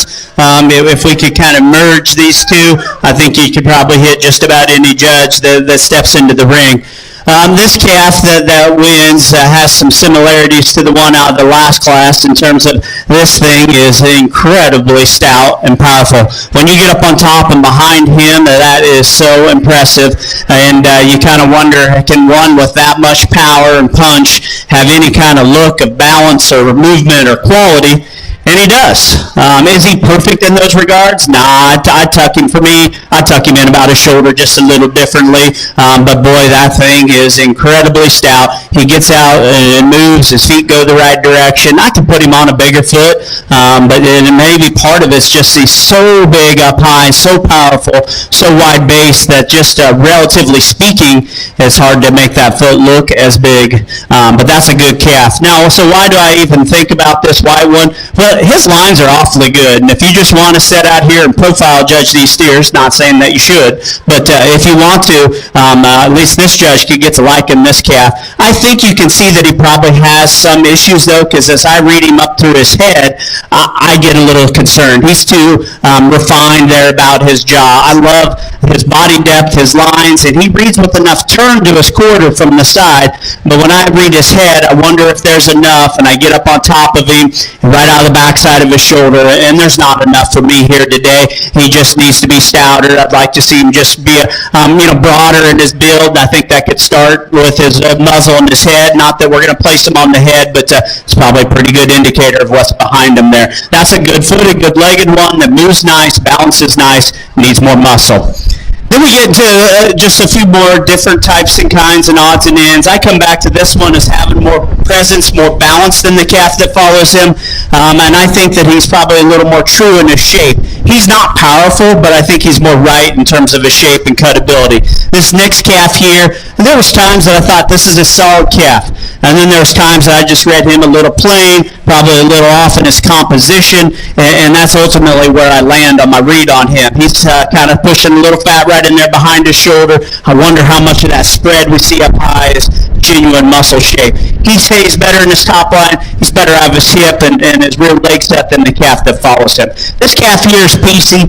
There's times that I read him that I thought about swapping him up at least one spot, but then there's times that he does this. He gets all boogered up in his top, and he just kind of comes apart there behind his shoulder, rounds out of his hip, and when he's giving this young man fits like this, it doesn't help him balance out. Now, when he'll settle in and let the guy get him stuck there, then we can start to see a little more look of balance and quality. Ultimately, he needs to be built better. Then we round out the class with the black one here. Again, structures where I probably get most critical. Straight off both ends, it just throws him off there. I think when you just read in terms of rib shape, thickness, where he's at in terms of his finish, I think from a market standpoint, carcass characteristic standpoint, he's plenty acceptable. We need to get him on a little different set of feet and legs to run up there. So good class, absolute stouty wins, a nice looking one that needs more muscle in second. Okay, attention livestock barn, William Henry Huggins. If you're on the grounds, someone has found your billfold, and it is going to be at the greeter's office at the gate. William Henry Huggins. Results of Class 7. First place goes to 174, Caden Mason, Montgomery County, 4-H. Second goes to 176, James Caldwell McFadden, Magnolia West, FFA. Third is 177, Cadence Tucker, Willis, FFA. Fourth is 179, Reese Vondro, Lake Creek Jr., FFA. Fifth was 178, Hayes Hagemeyer, Willis Jr., FFA. And sixth was 175, Nicole Rowlett, Montgomery, FFA.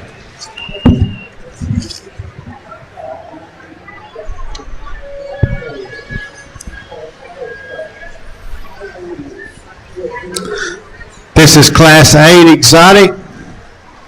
Exhibitor number 180, Rustin Jeffcoat, Splendora Jr., FFA. 181, Mason Morgan, Lake Creek Junior FFA. 182, Jackson Bohack, Montgomery FFA. 183, Morgan McGee, Lake Creek FFA. 184, Cheyenne McCoy, Shining Star 4-H. 185, Savannah Smith, Montgomery FFA. And 186, Courtney Duval, Champion 4-H.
nice class here, upper end. Young people did a fantastic job getting them stuck and getting everything they could out of them here at the end, and that's fun to see there. I think this pair is close, probably primarily because this calf I'm going to start with just a little upright up front there and probably a little rigid behind, so just be a slam dunk winner.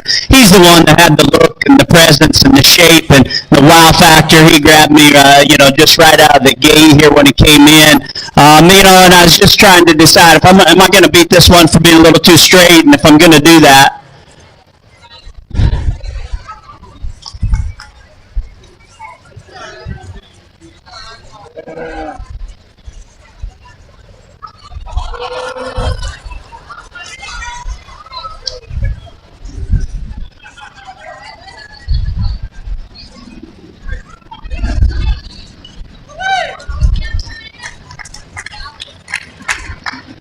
Bonus points for catching the calf, too.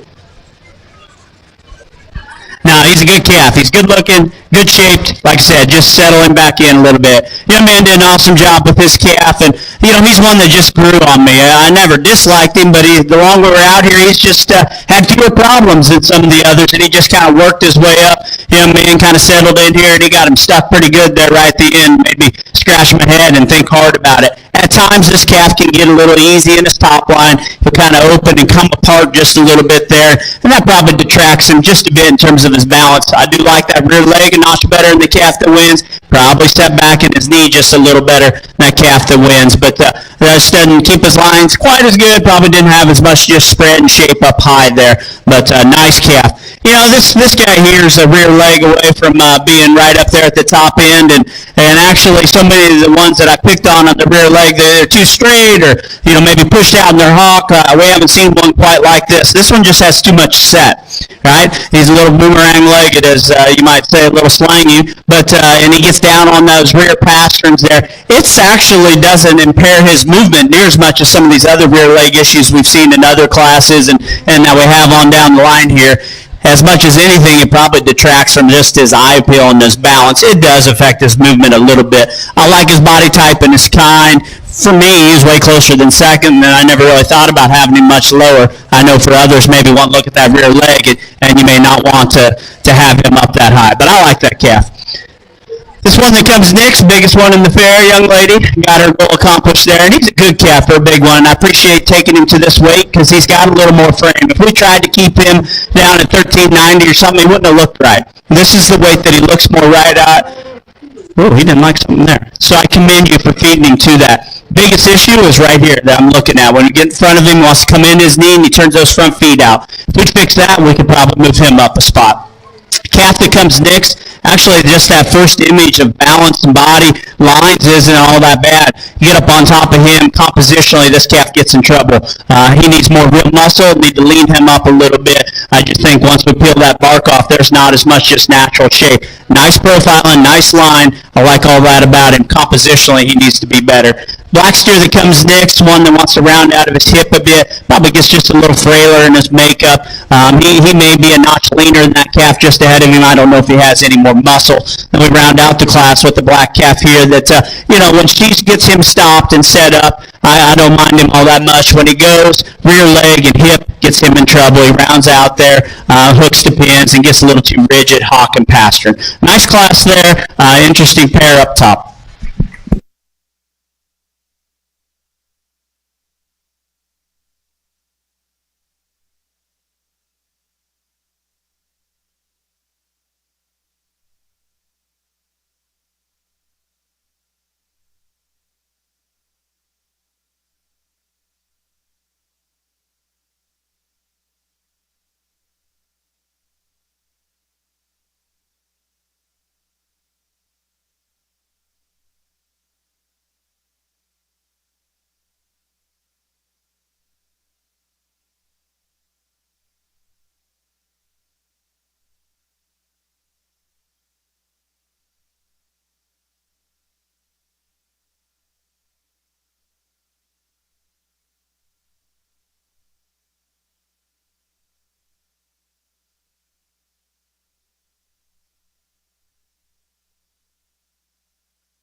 First and second place exotic in each class. First and second place exotic in each class. Move to the holding area.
Results of Class 8. First place goes to 184, Cheyenne McCoy, Shining Star 4-H. Second place goes to 181, Mason Morgan, Lake Creek Jr., FFA. Third place goes to 180, Rustin Jeffcoat, Splendora Jr., FFA. Fourth goes to 186, Courtney Duval, Champion 4-H. Fifth was 182, Jackson Bohack, Montgomery, FFA. Sixth was 185, Savannah Smith, Montgomery, FFA. And seventh was 183, Morgan McGee, Lake Creek, FFA.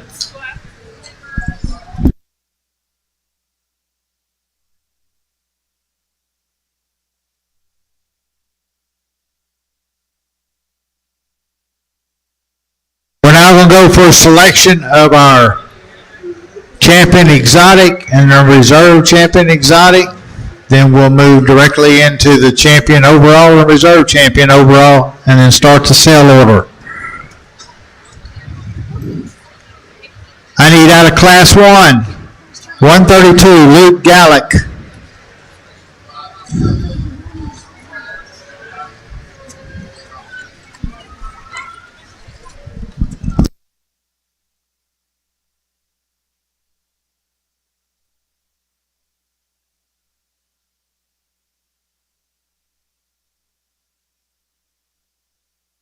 Out of Class 2, Exhibitor 139, Lance Sessom.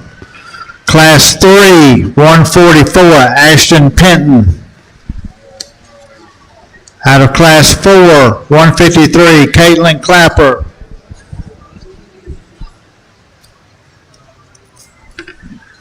Class 5, 161, Lauren Sanders. Class 6, 170, Camlin Mason.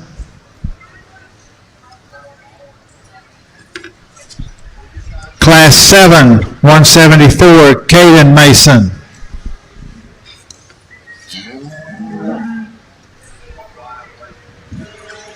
Class 8, 184, Cheyenne McCoy. Those are your first place calves. Second place should be in the holding area.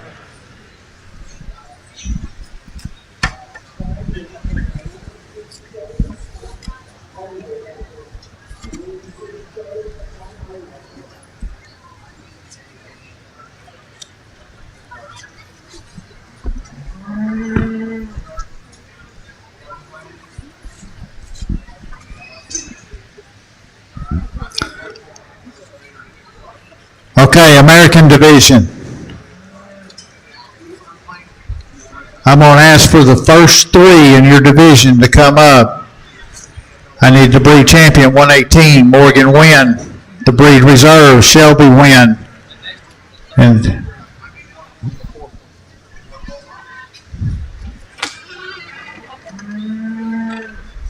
then 114, Cashley Burkhead.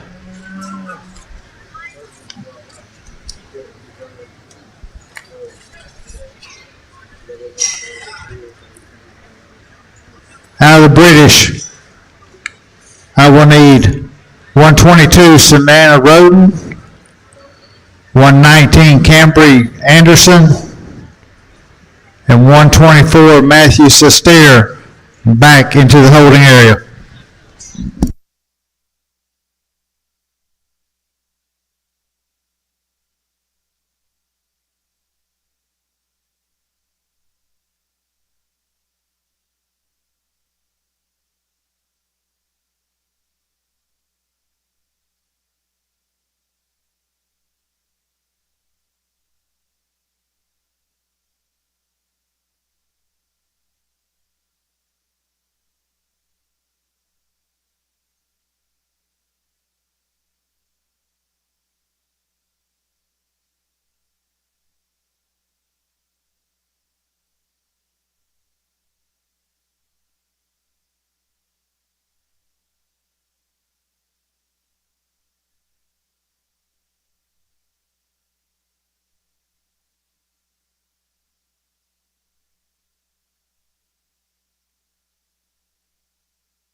We need exhibitor 145 to the holding pen. 145 to the holding pen.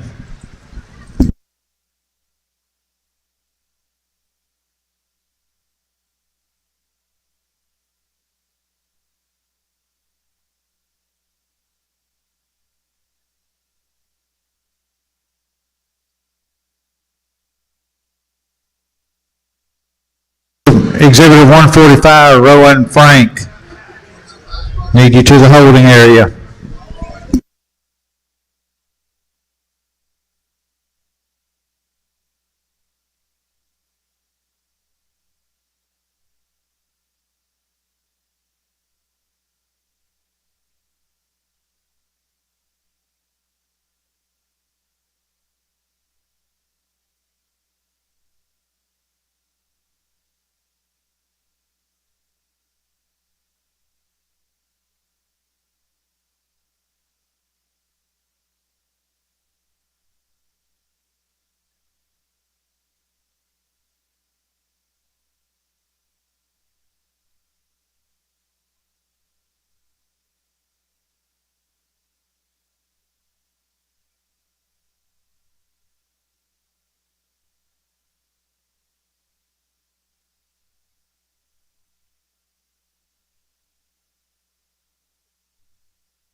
awesome set of exotic steers here, and let's put our hands together and congratulate all these exhibitors.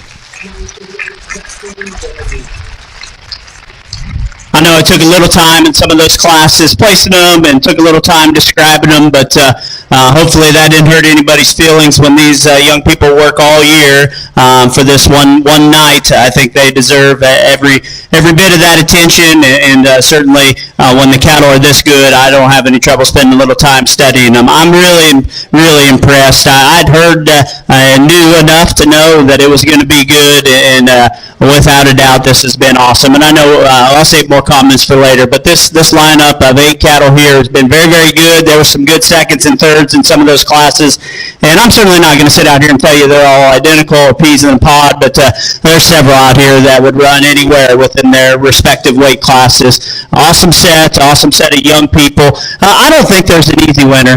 Maybe others do. I think that there's several that you have to consider. I probably narrow it down ultimately to 3, and then I get it to 2, and I was back and forth on these 2 in my mind before they came in. I'm still back and forth.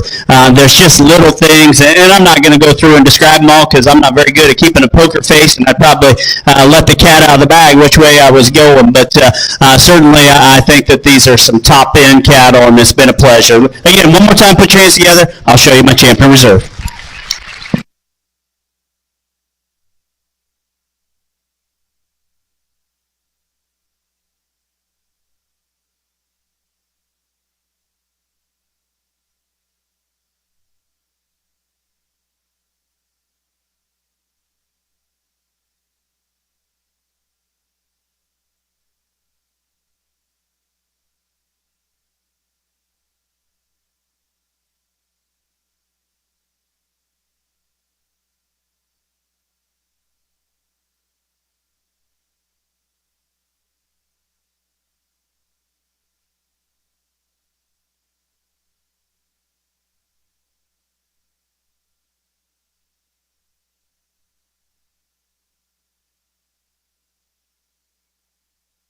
Your exotic breed champion goes to Exhibitor 174, Caden Mason. I need 176, James Caldwell McFadden, into the arena.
The reserve champion exotic goes to Exhibitor 170, Camlin Mason, champion 4H.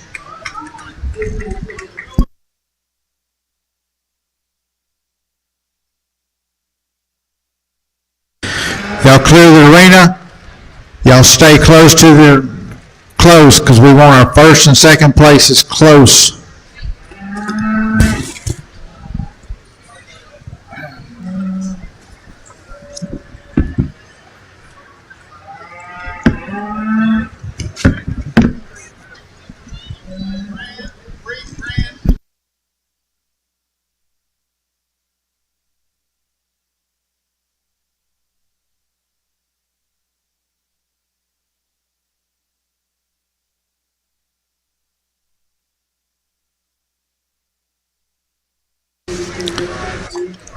All right, I need my breed grands and reserves into the arena.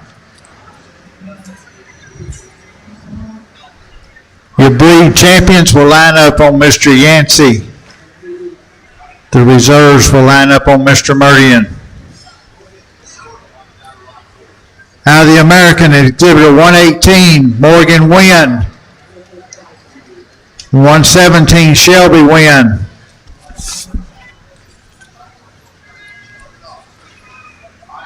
Out of the British, exhibitor 122 Savannah Roden. And 119 Cambry Anderson.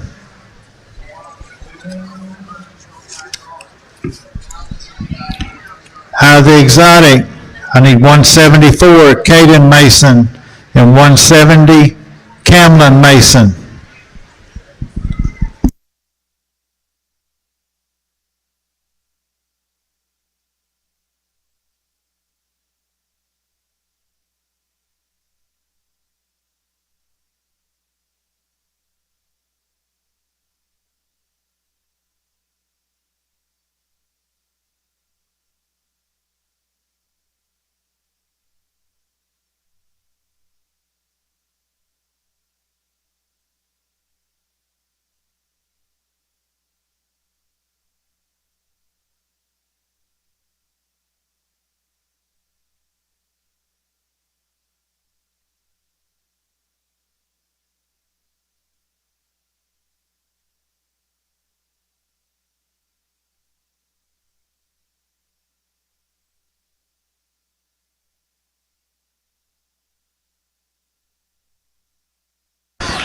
Next selection the judge will make will be the first place in tomorrow night's sale. The grand champion steer of the show.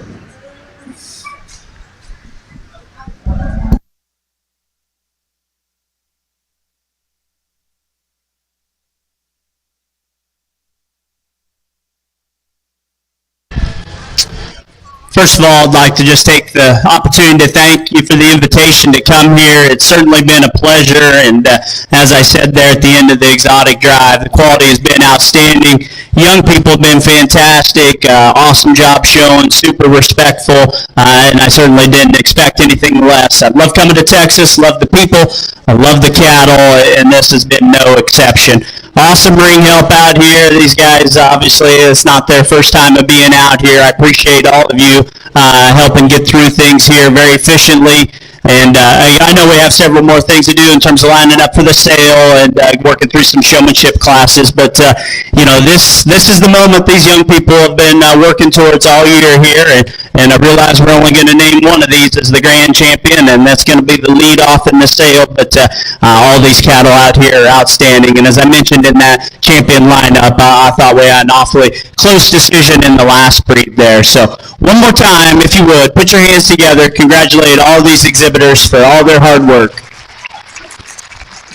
Young people, I hope that you'll take the time after this to thank your parents, thank your county agents, your ag instructors, whoever it is that's helped get you to this point, grandmas and grandpas, brothers and sisters. Obviously, just one person's in the ring at the end of the halter, but we all know it takes an army back there. This is absolutely a life-changing activity that you're participating in.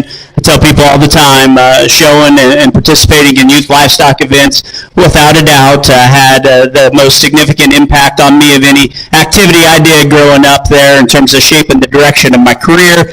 It was where I met some of my best and lifelong friends. It's where I met my wife, and this is the environment we're trying to raise our family in as well at youth livestock events. So count yourself extra lucky that your family and friends think this is important enough to put in the time and the dollars so you can be out here in the ring. So again, one more time, thank you. Let's show you who I like.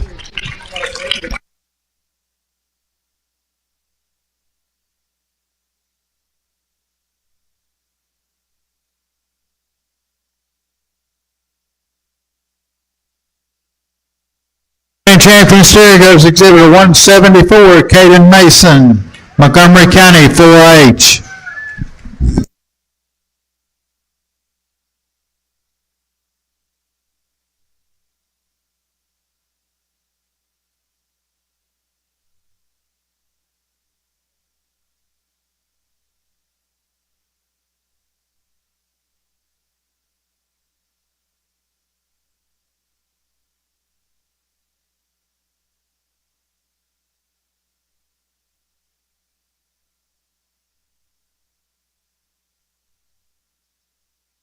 Reserve champion show with exhibitor 170, Camlin Mason, champion 4H.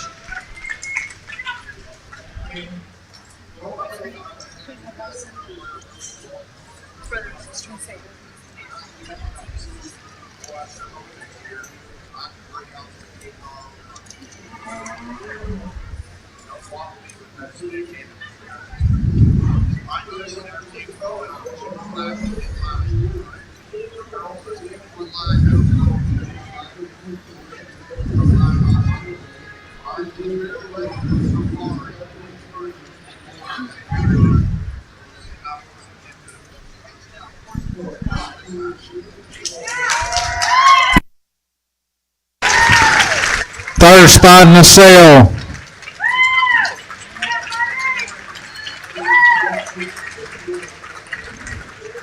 goes to Morgan Wynn, 118.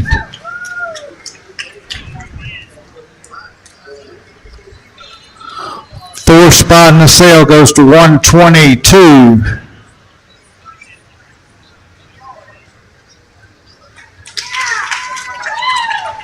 Fifth spot in the sale goes to 117. And the sixth spot goes to 119.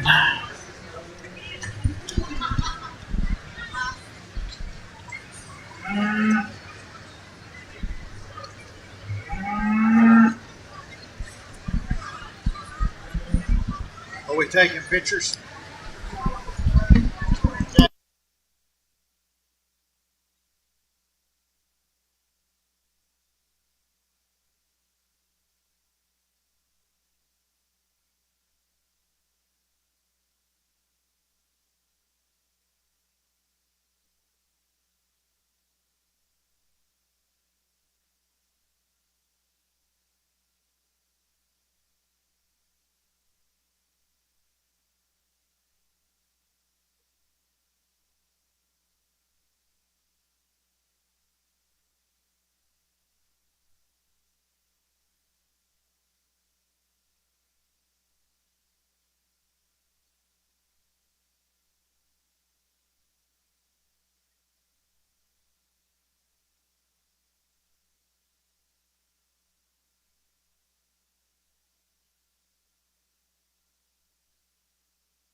Yeah, do that.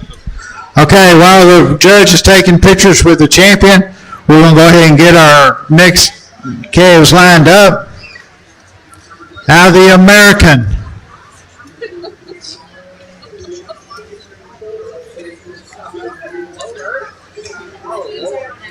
I need 114, Cashley Burkhead, Lake Creek Junior FFA, into the arena.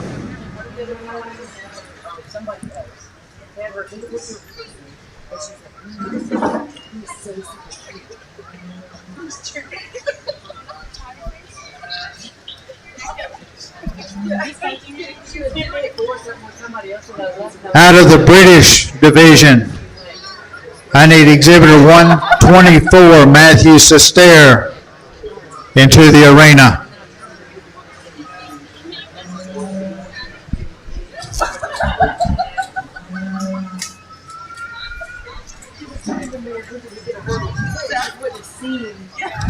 Then out of the exotic, out of class 1, I will need Luke Gallick.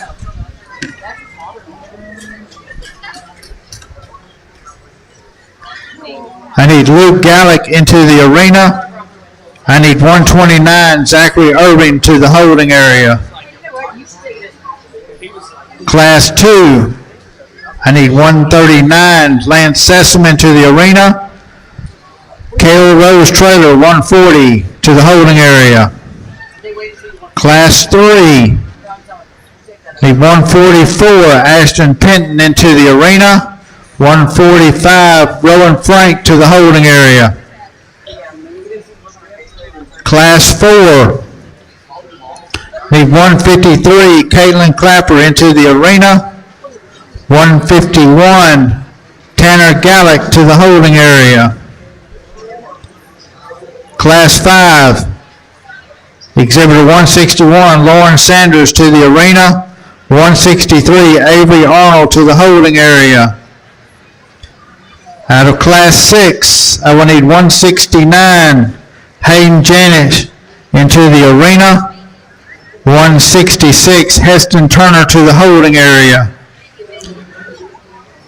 Out of Class 7, I will need 176, James Caldwell McFadden into the arena.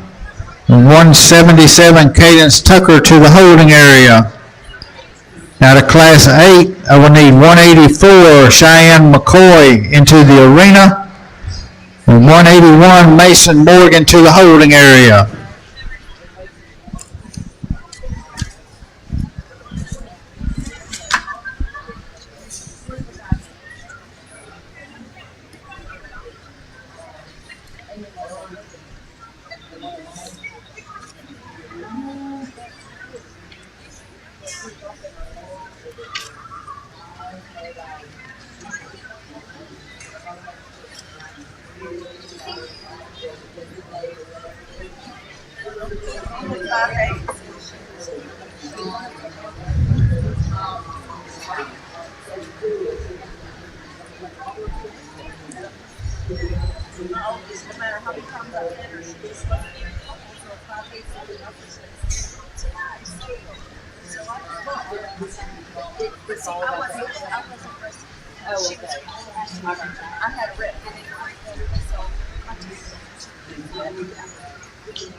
For some of you exhibitors and parents who may have been paying attention on the American, the actual third place steer that was supposed to come back was Dakota Spa at Splendor FFA.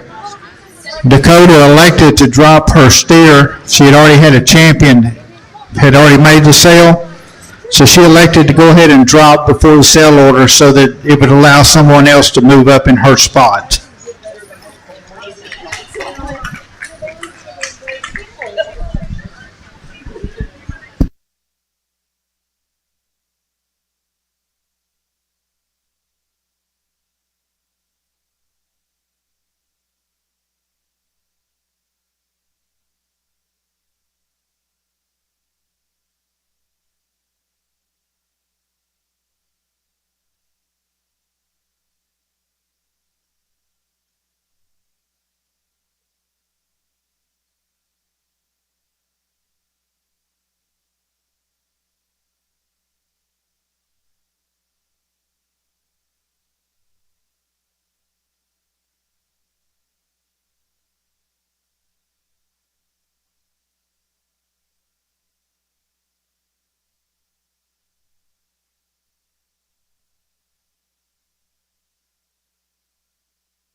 We got any commitment? I need 10 commitment into the arena. Well, you just Need 10 commitment into the arena. and I'll make sure you.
Mr. Yancey?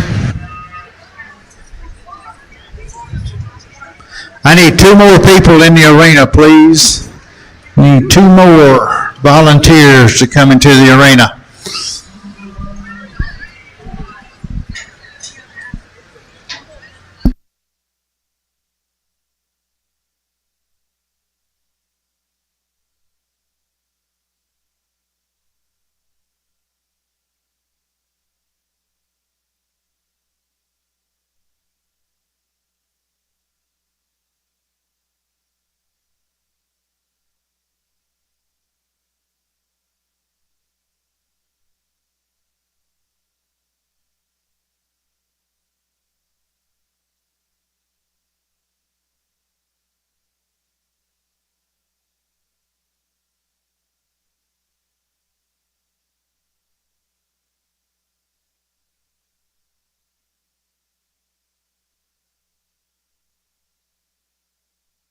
The American, Exhibitor 114, Cashley Burkhead.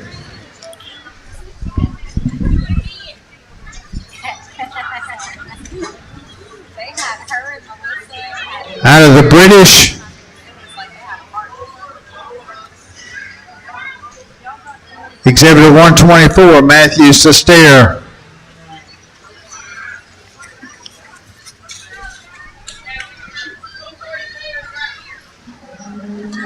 Then I need 132, Luke Gallick. 139, Lance Sessom.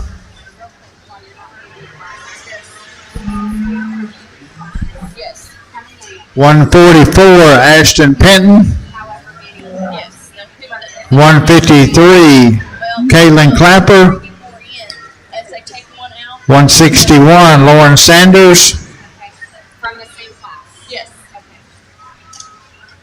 169, Hayden Janish. 176, James Caldwell McFadden. And 184, Cheyenne McCoy.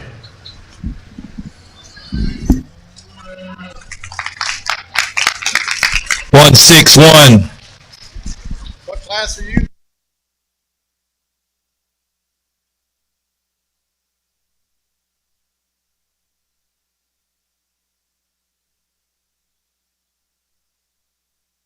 $161 was Lawrence Sanders, Oak Ridge FFA. That was number 7. I need 163, Avery Arnold into the arena. 158, Brody Robb to the holding area.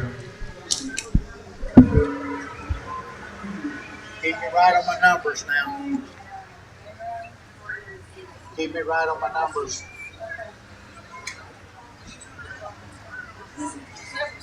Right? You keeping me right on my numbers? Yes. Next, number 8.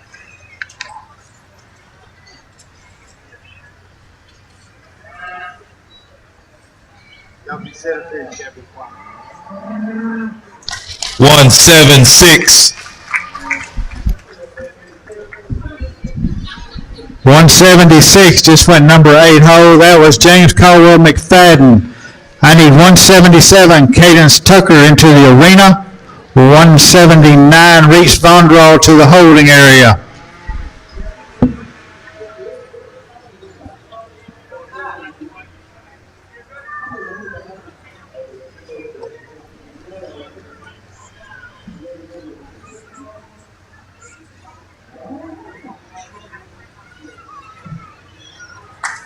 One 169.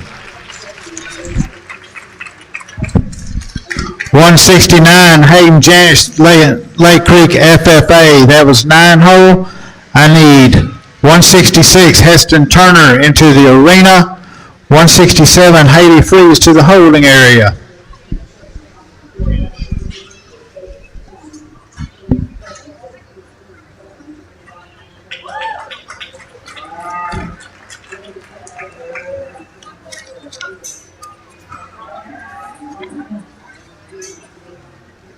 One 144 was 10th. That was Ashton Penton, Splendora Jr. FFA. I need 145 Roland Frank into the arena. 149 Wade Wells to the holding area.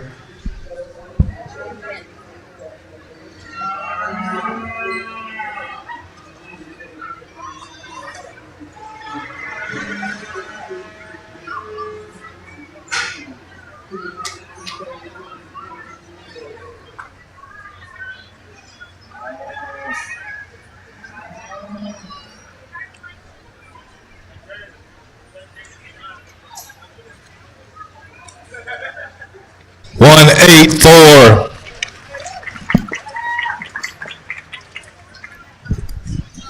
184 Cheyenne McCoy, Shining Star 4Ace. That was number 11. I need 181 Mason Morgan into the arena. 180 Rustin Jeffco to the holding area. Next, number 12. I haven't got lost yet. Okay. Yeah.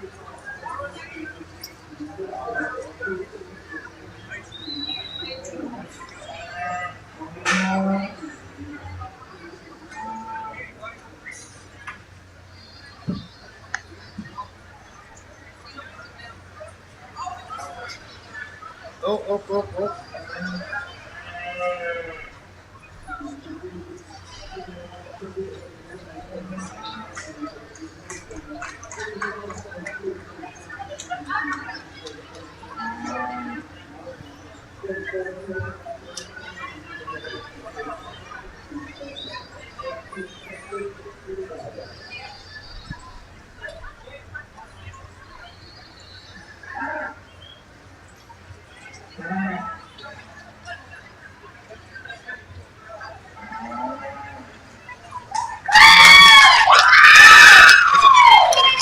163.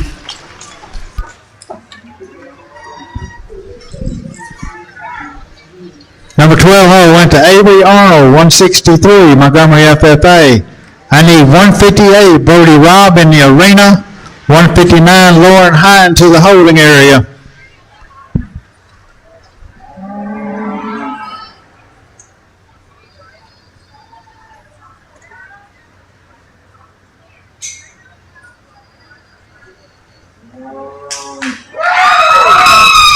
One 158. 158 Brody Robb just went number 13. I need 159 Lauren Hine into the arena. 165 Caitlin Curry to the holding area.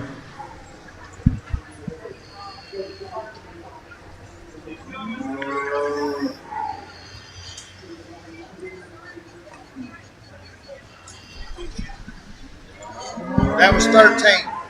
That was 13. So we got 10 more steers in the cell and then 5 alternates.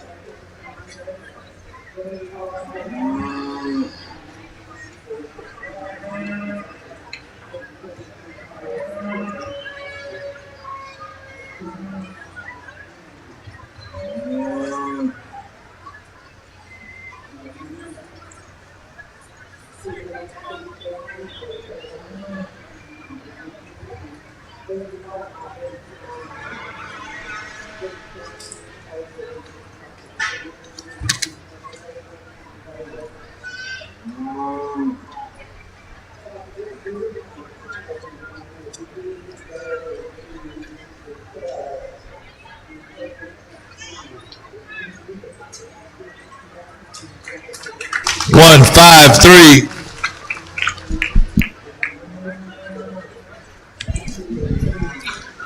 $153 just went 14th. That was Caitlin Clapper, Magnolia, 4H. I need 151 Tanner Gallick into the arena. 150 Carlton McCoy to the holding area.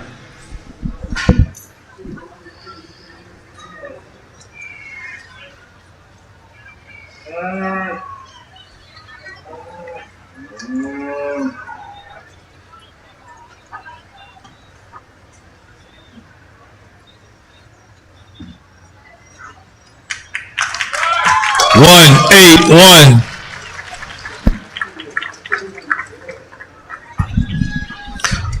$181 was Mason Morgan, just went 15th hole in the cell. I need 180 Rustin Jeffcoat into the arena. 186 Courtney Duval to the holding area.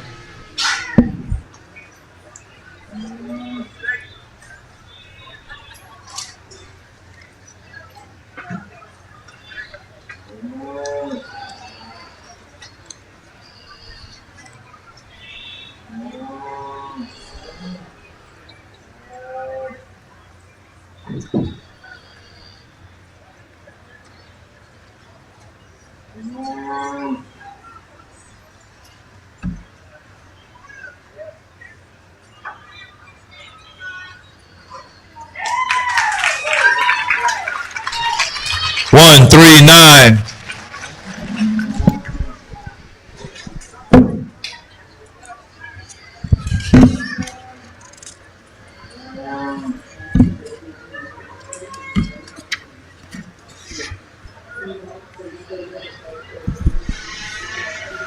$139 was 16th in the sale. That's Lance Sessom, Splendora, FFA. I need 140 Kel Rose Trailer into the arena. 136 Owen Hogue to the holding area. That was for 16, wasn't it? That was 16.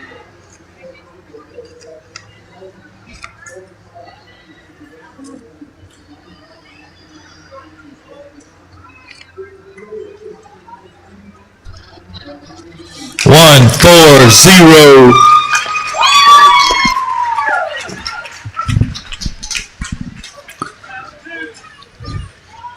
$17th in the sale was 140 Kel Rose Trailer, Willis Jr., FFA. I need 136 Owen Hogue into the arena. 135 Molly Moss to the holding area.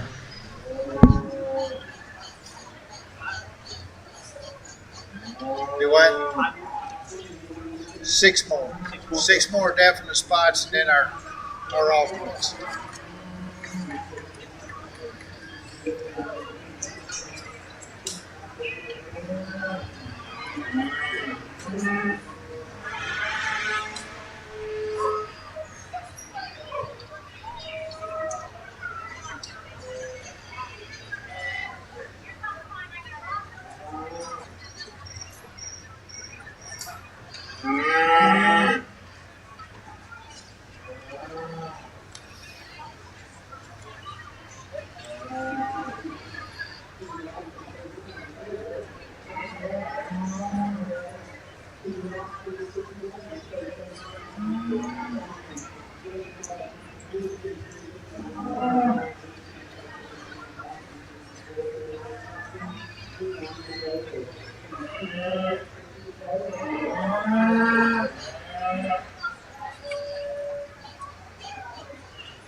132.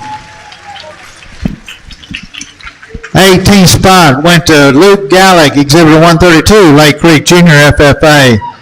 I need 129, Zachary Irving into the arena. 130, Chloe Thompson to the holding area.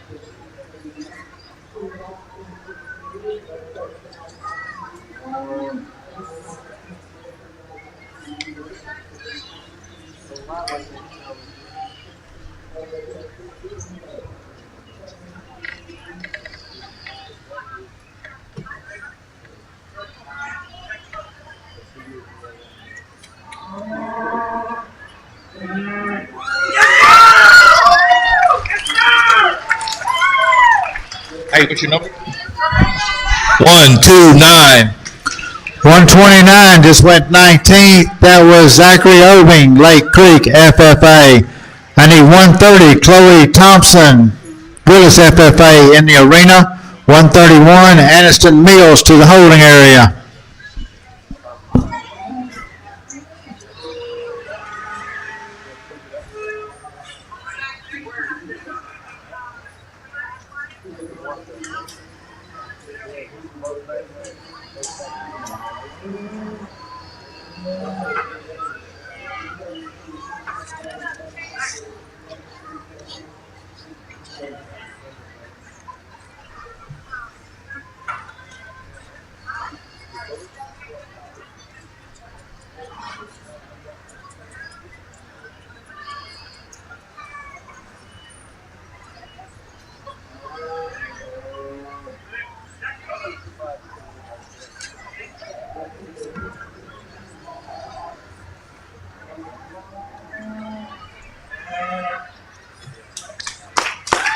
One, 6, 166 just went 20th. That was Heston Turner, the Woodlands College Park FFA. I need 167, Haley Freeze into the arena. 168, Hunter Latham to the holding area.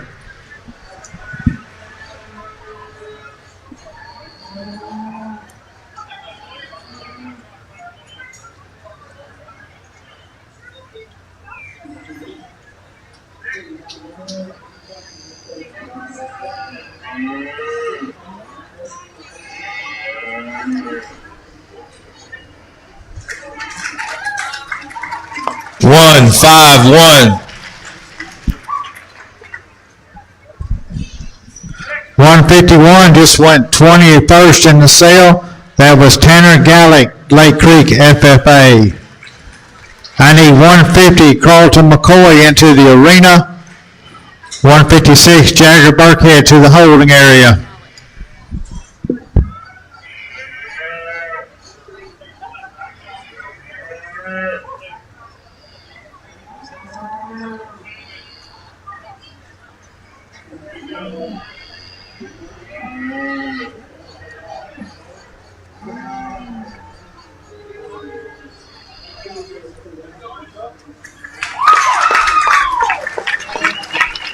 One, 5, 9.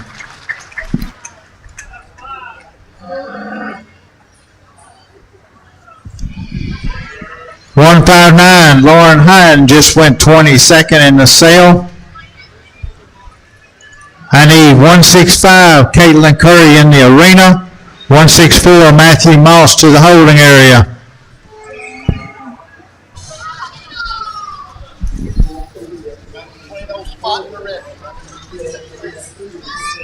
This is for 23rd spot.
0.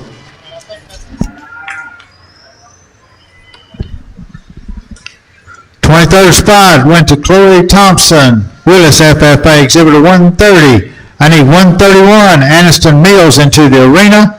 134, Kristen Kelly to the holding area.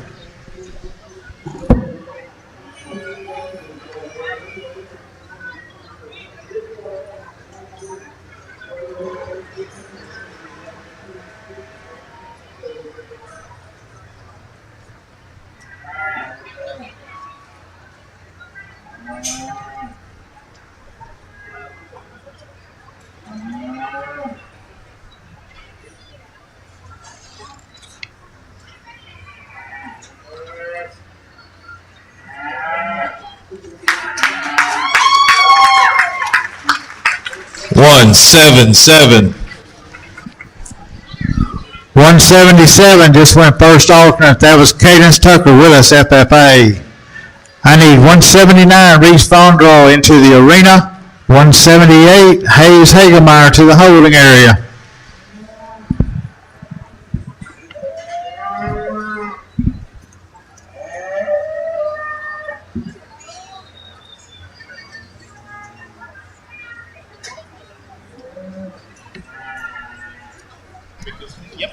One 4-5.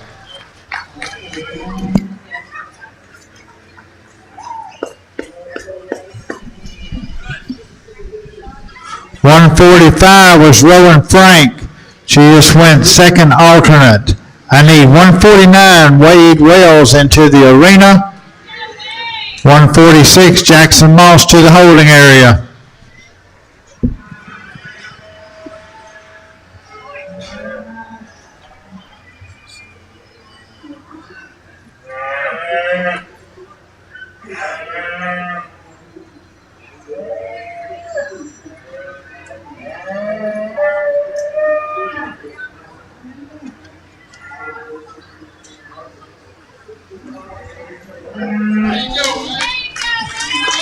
One 4-9.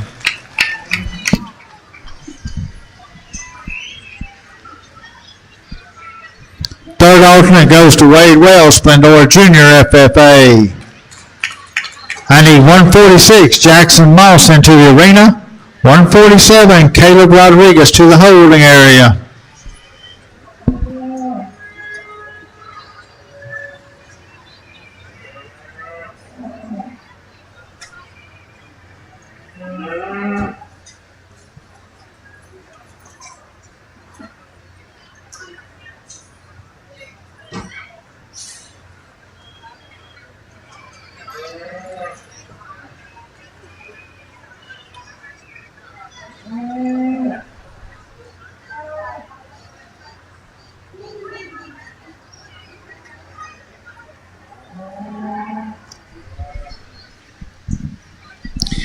Anybody see Jackson Moss coming up? He's coming, they said.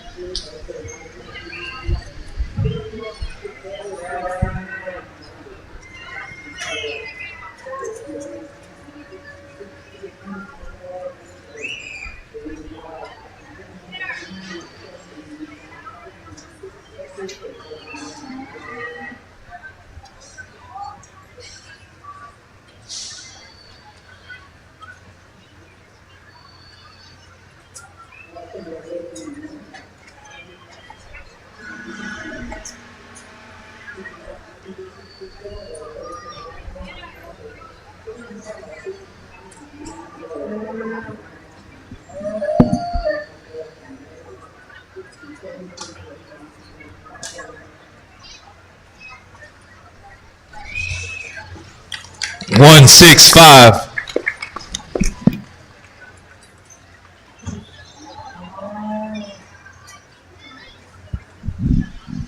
Fourth alternate goes to 165, Caitlin Curry, Porter FFA. I need 164, Matthew Moss into the arena.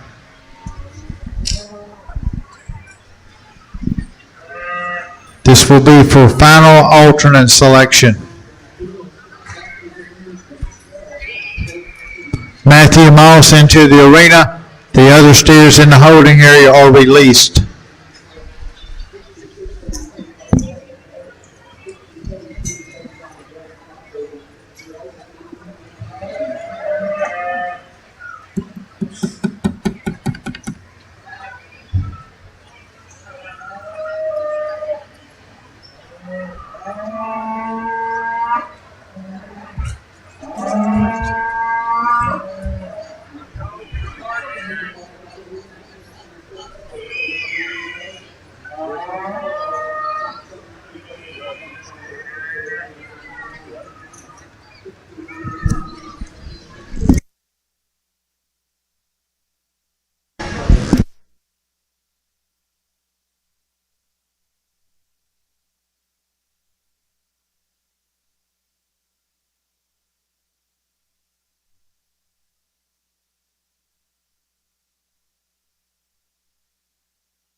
One, 6, 7.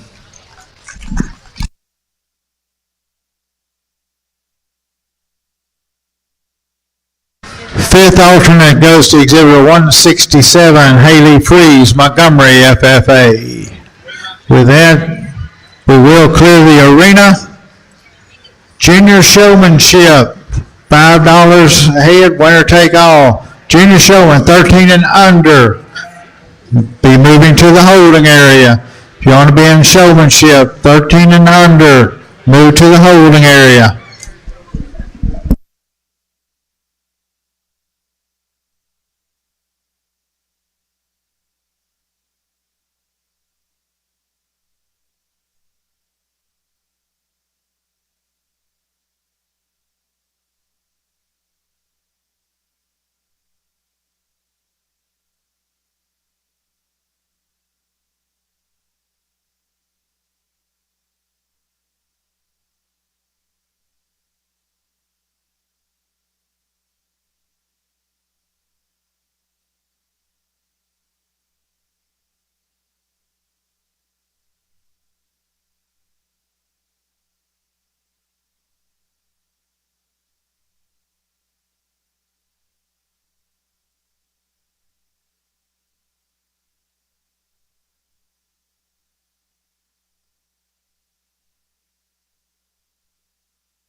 Right here.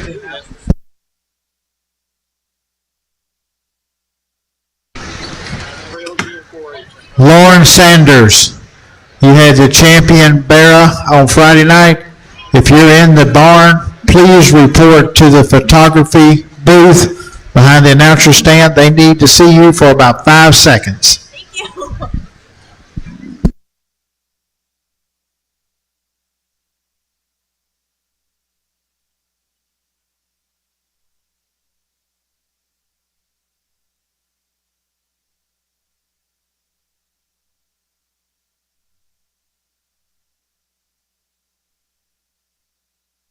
Thank you. If I could I get Lauren Sanders and Lauren Hyatt both to the announcer stand with a parent?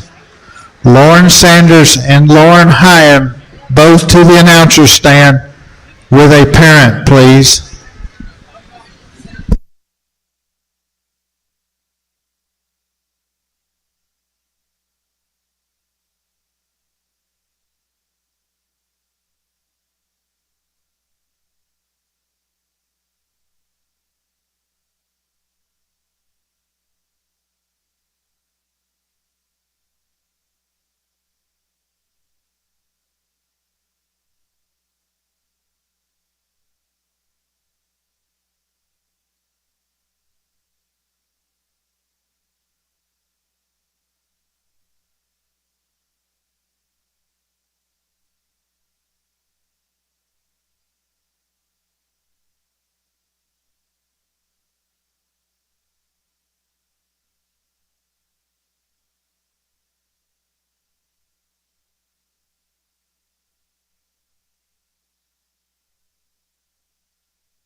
Lauren Sanders with a parent, I need you to the announcer stand, please.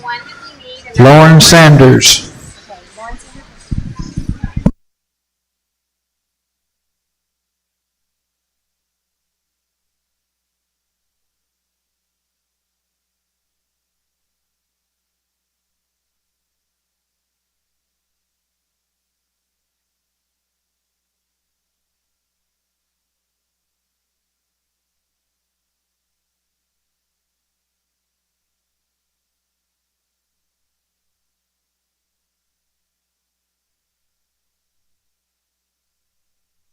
Junior Showmanship, we're fixing to open the gate. $5 at the gate, winner take all. Open the gate, let's get the Junior Showmanship started.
Senior showman, move to the holding area, please. Senior showmanship, move to the holding area.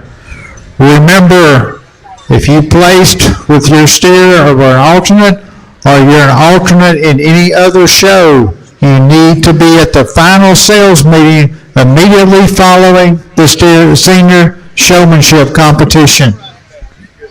Also, if you have placed 2 animals in the auction and you have not declared your drop, we will need to see you at the announcer stand so that you can make that declaration.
I know it's getting late in the evening, but certainly want to make sure we give these young people adequate time out here. And put your hands together. Let's congratulate them. Several that are doing a really nice job out here. And showmanship is it's not that complicated, yet at the same time, there's a lot of things that kind of got to go your way. There's little things, different preferences for different judges, but I mean, the big key is obviously you got to get that thing set up just right every time. And for me, I don't really want to ever notice you, right? I want it to just be natural. But every time I look, I hope that calf looks perfect. And part of it, and it's tough, and these cattle are getting tired and everything. But you can see we got a little bit of everything out here in our lineup, and we want to maintain that line. We want to make sure that we keep our spacing. Some of you did a good job earlier today of pulling up when I pulled the one in front of you. Some of you, we kind of had to keep telling you to pull up there. But those are the little things. And again, y'all doing a great job. Keep at it. Sometimes you can do everything right, and your calf's just kind of being a knucklehead, and there's not much you can do about it. But let's put our hands together one more time, and I'll pick your winner.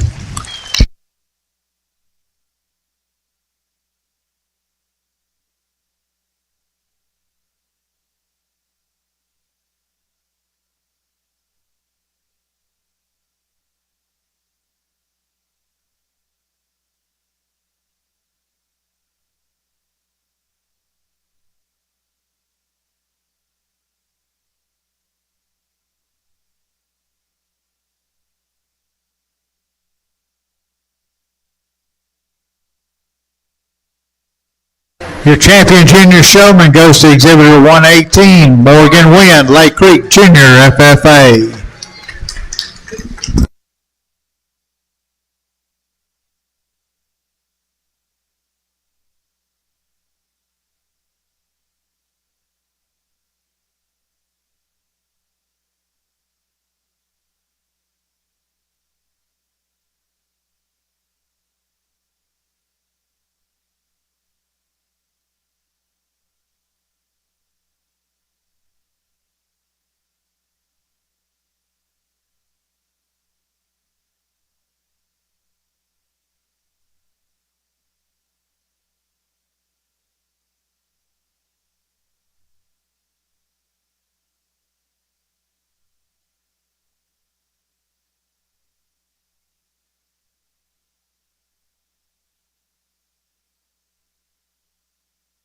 Senior showman, you need to be in the holding area. Senior showmanship.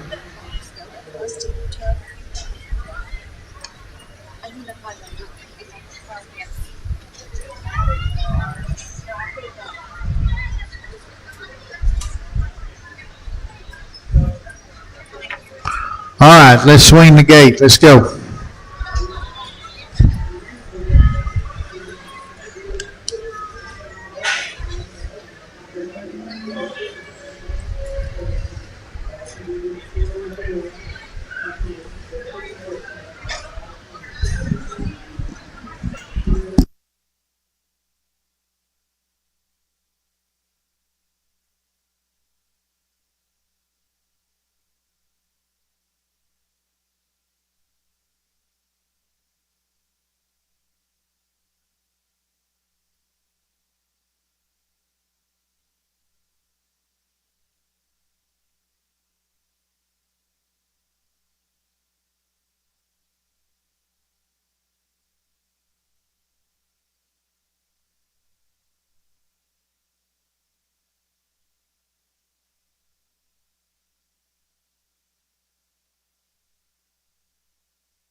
Exhibitors, you have to be showing the steer that you showed in your class. You cannot be showing someone else's steer.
Well, as we wrap up this evening, awesome group here and a lot of young people out here. It looks like they've probably been in the ring many, many times throughout their showing career. And I don't know, maybe some of them, this is kind of wrapping it up or towards the end of it. Obviously, some of you out here look like you got plenty more years to go and just starting out in the senior division. But encourage everyone to keep at it. Again, it comes down to little things. I'll be honest, in this one, I had it down to a handful right from the get-go, and then a couple of them, their calf just didn't maybe, help them that much at the end, and it kind of sorts itself out usually. And not that we just wait out here till one of them makes a mistake or till a calf gets ornery, but sometimes that ultimately is what happens. But, congratulations to all these young people. Like I said, I think there's 2 or 3 or 4 out here that stick one for anywhere for anyone. Again, thanks for having me. It's been awesome. Really a nice set of cattle and great set of young people. Let's put our hands together one last time.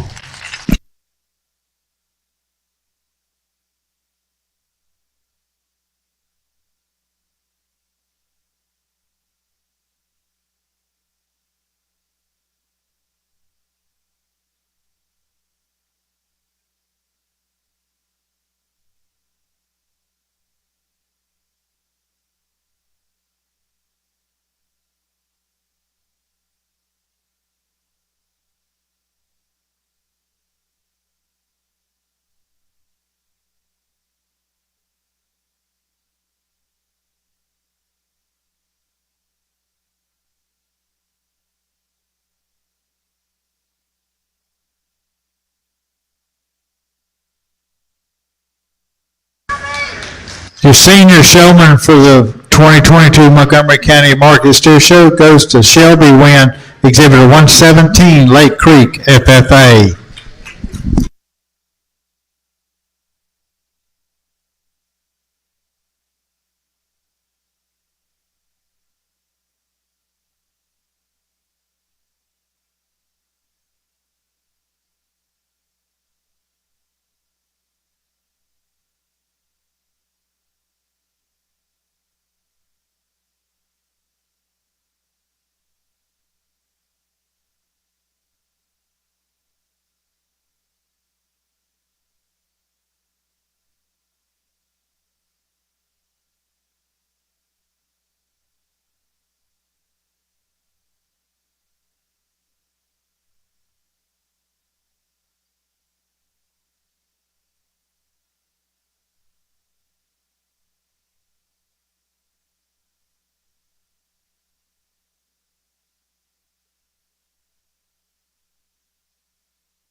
When nobody believes me, so take me to the ocean or give me your last kiss.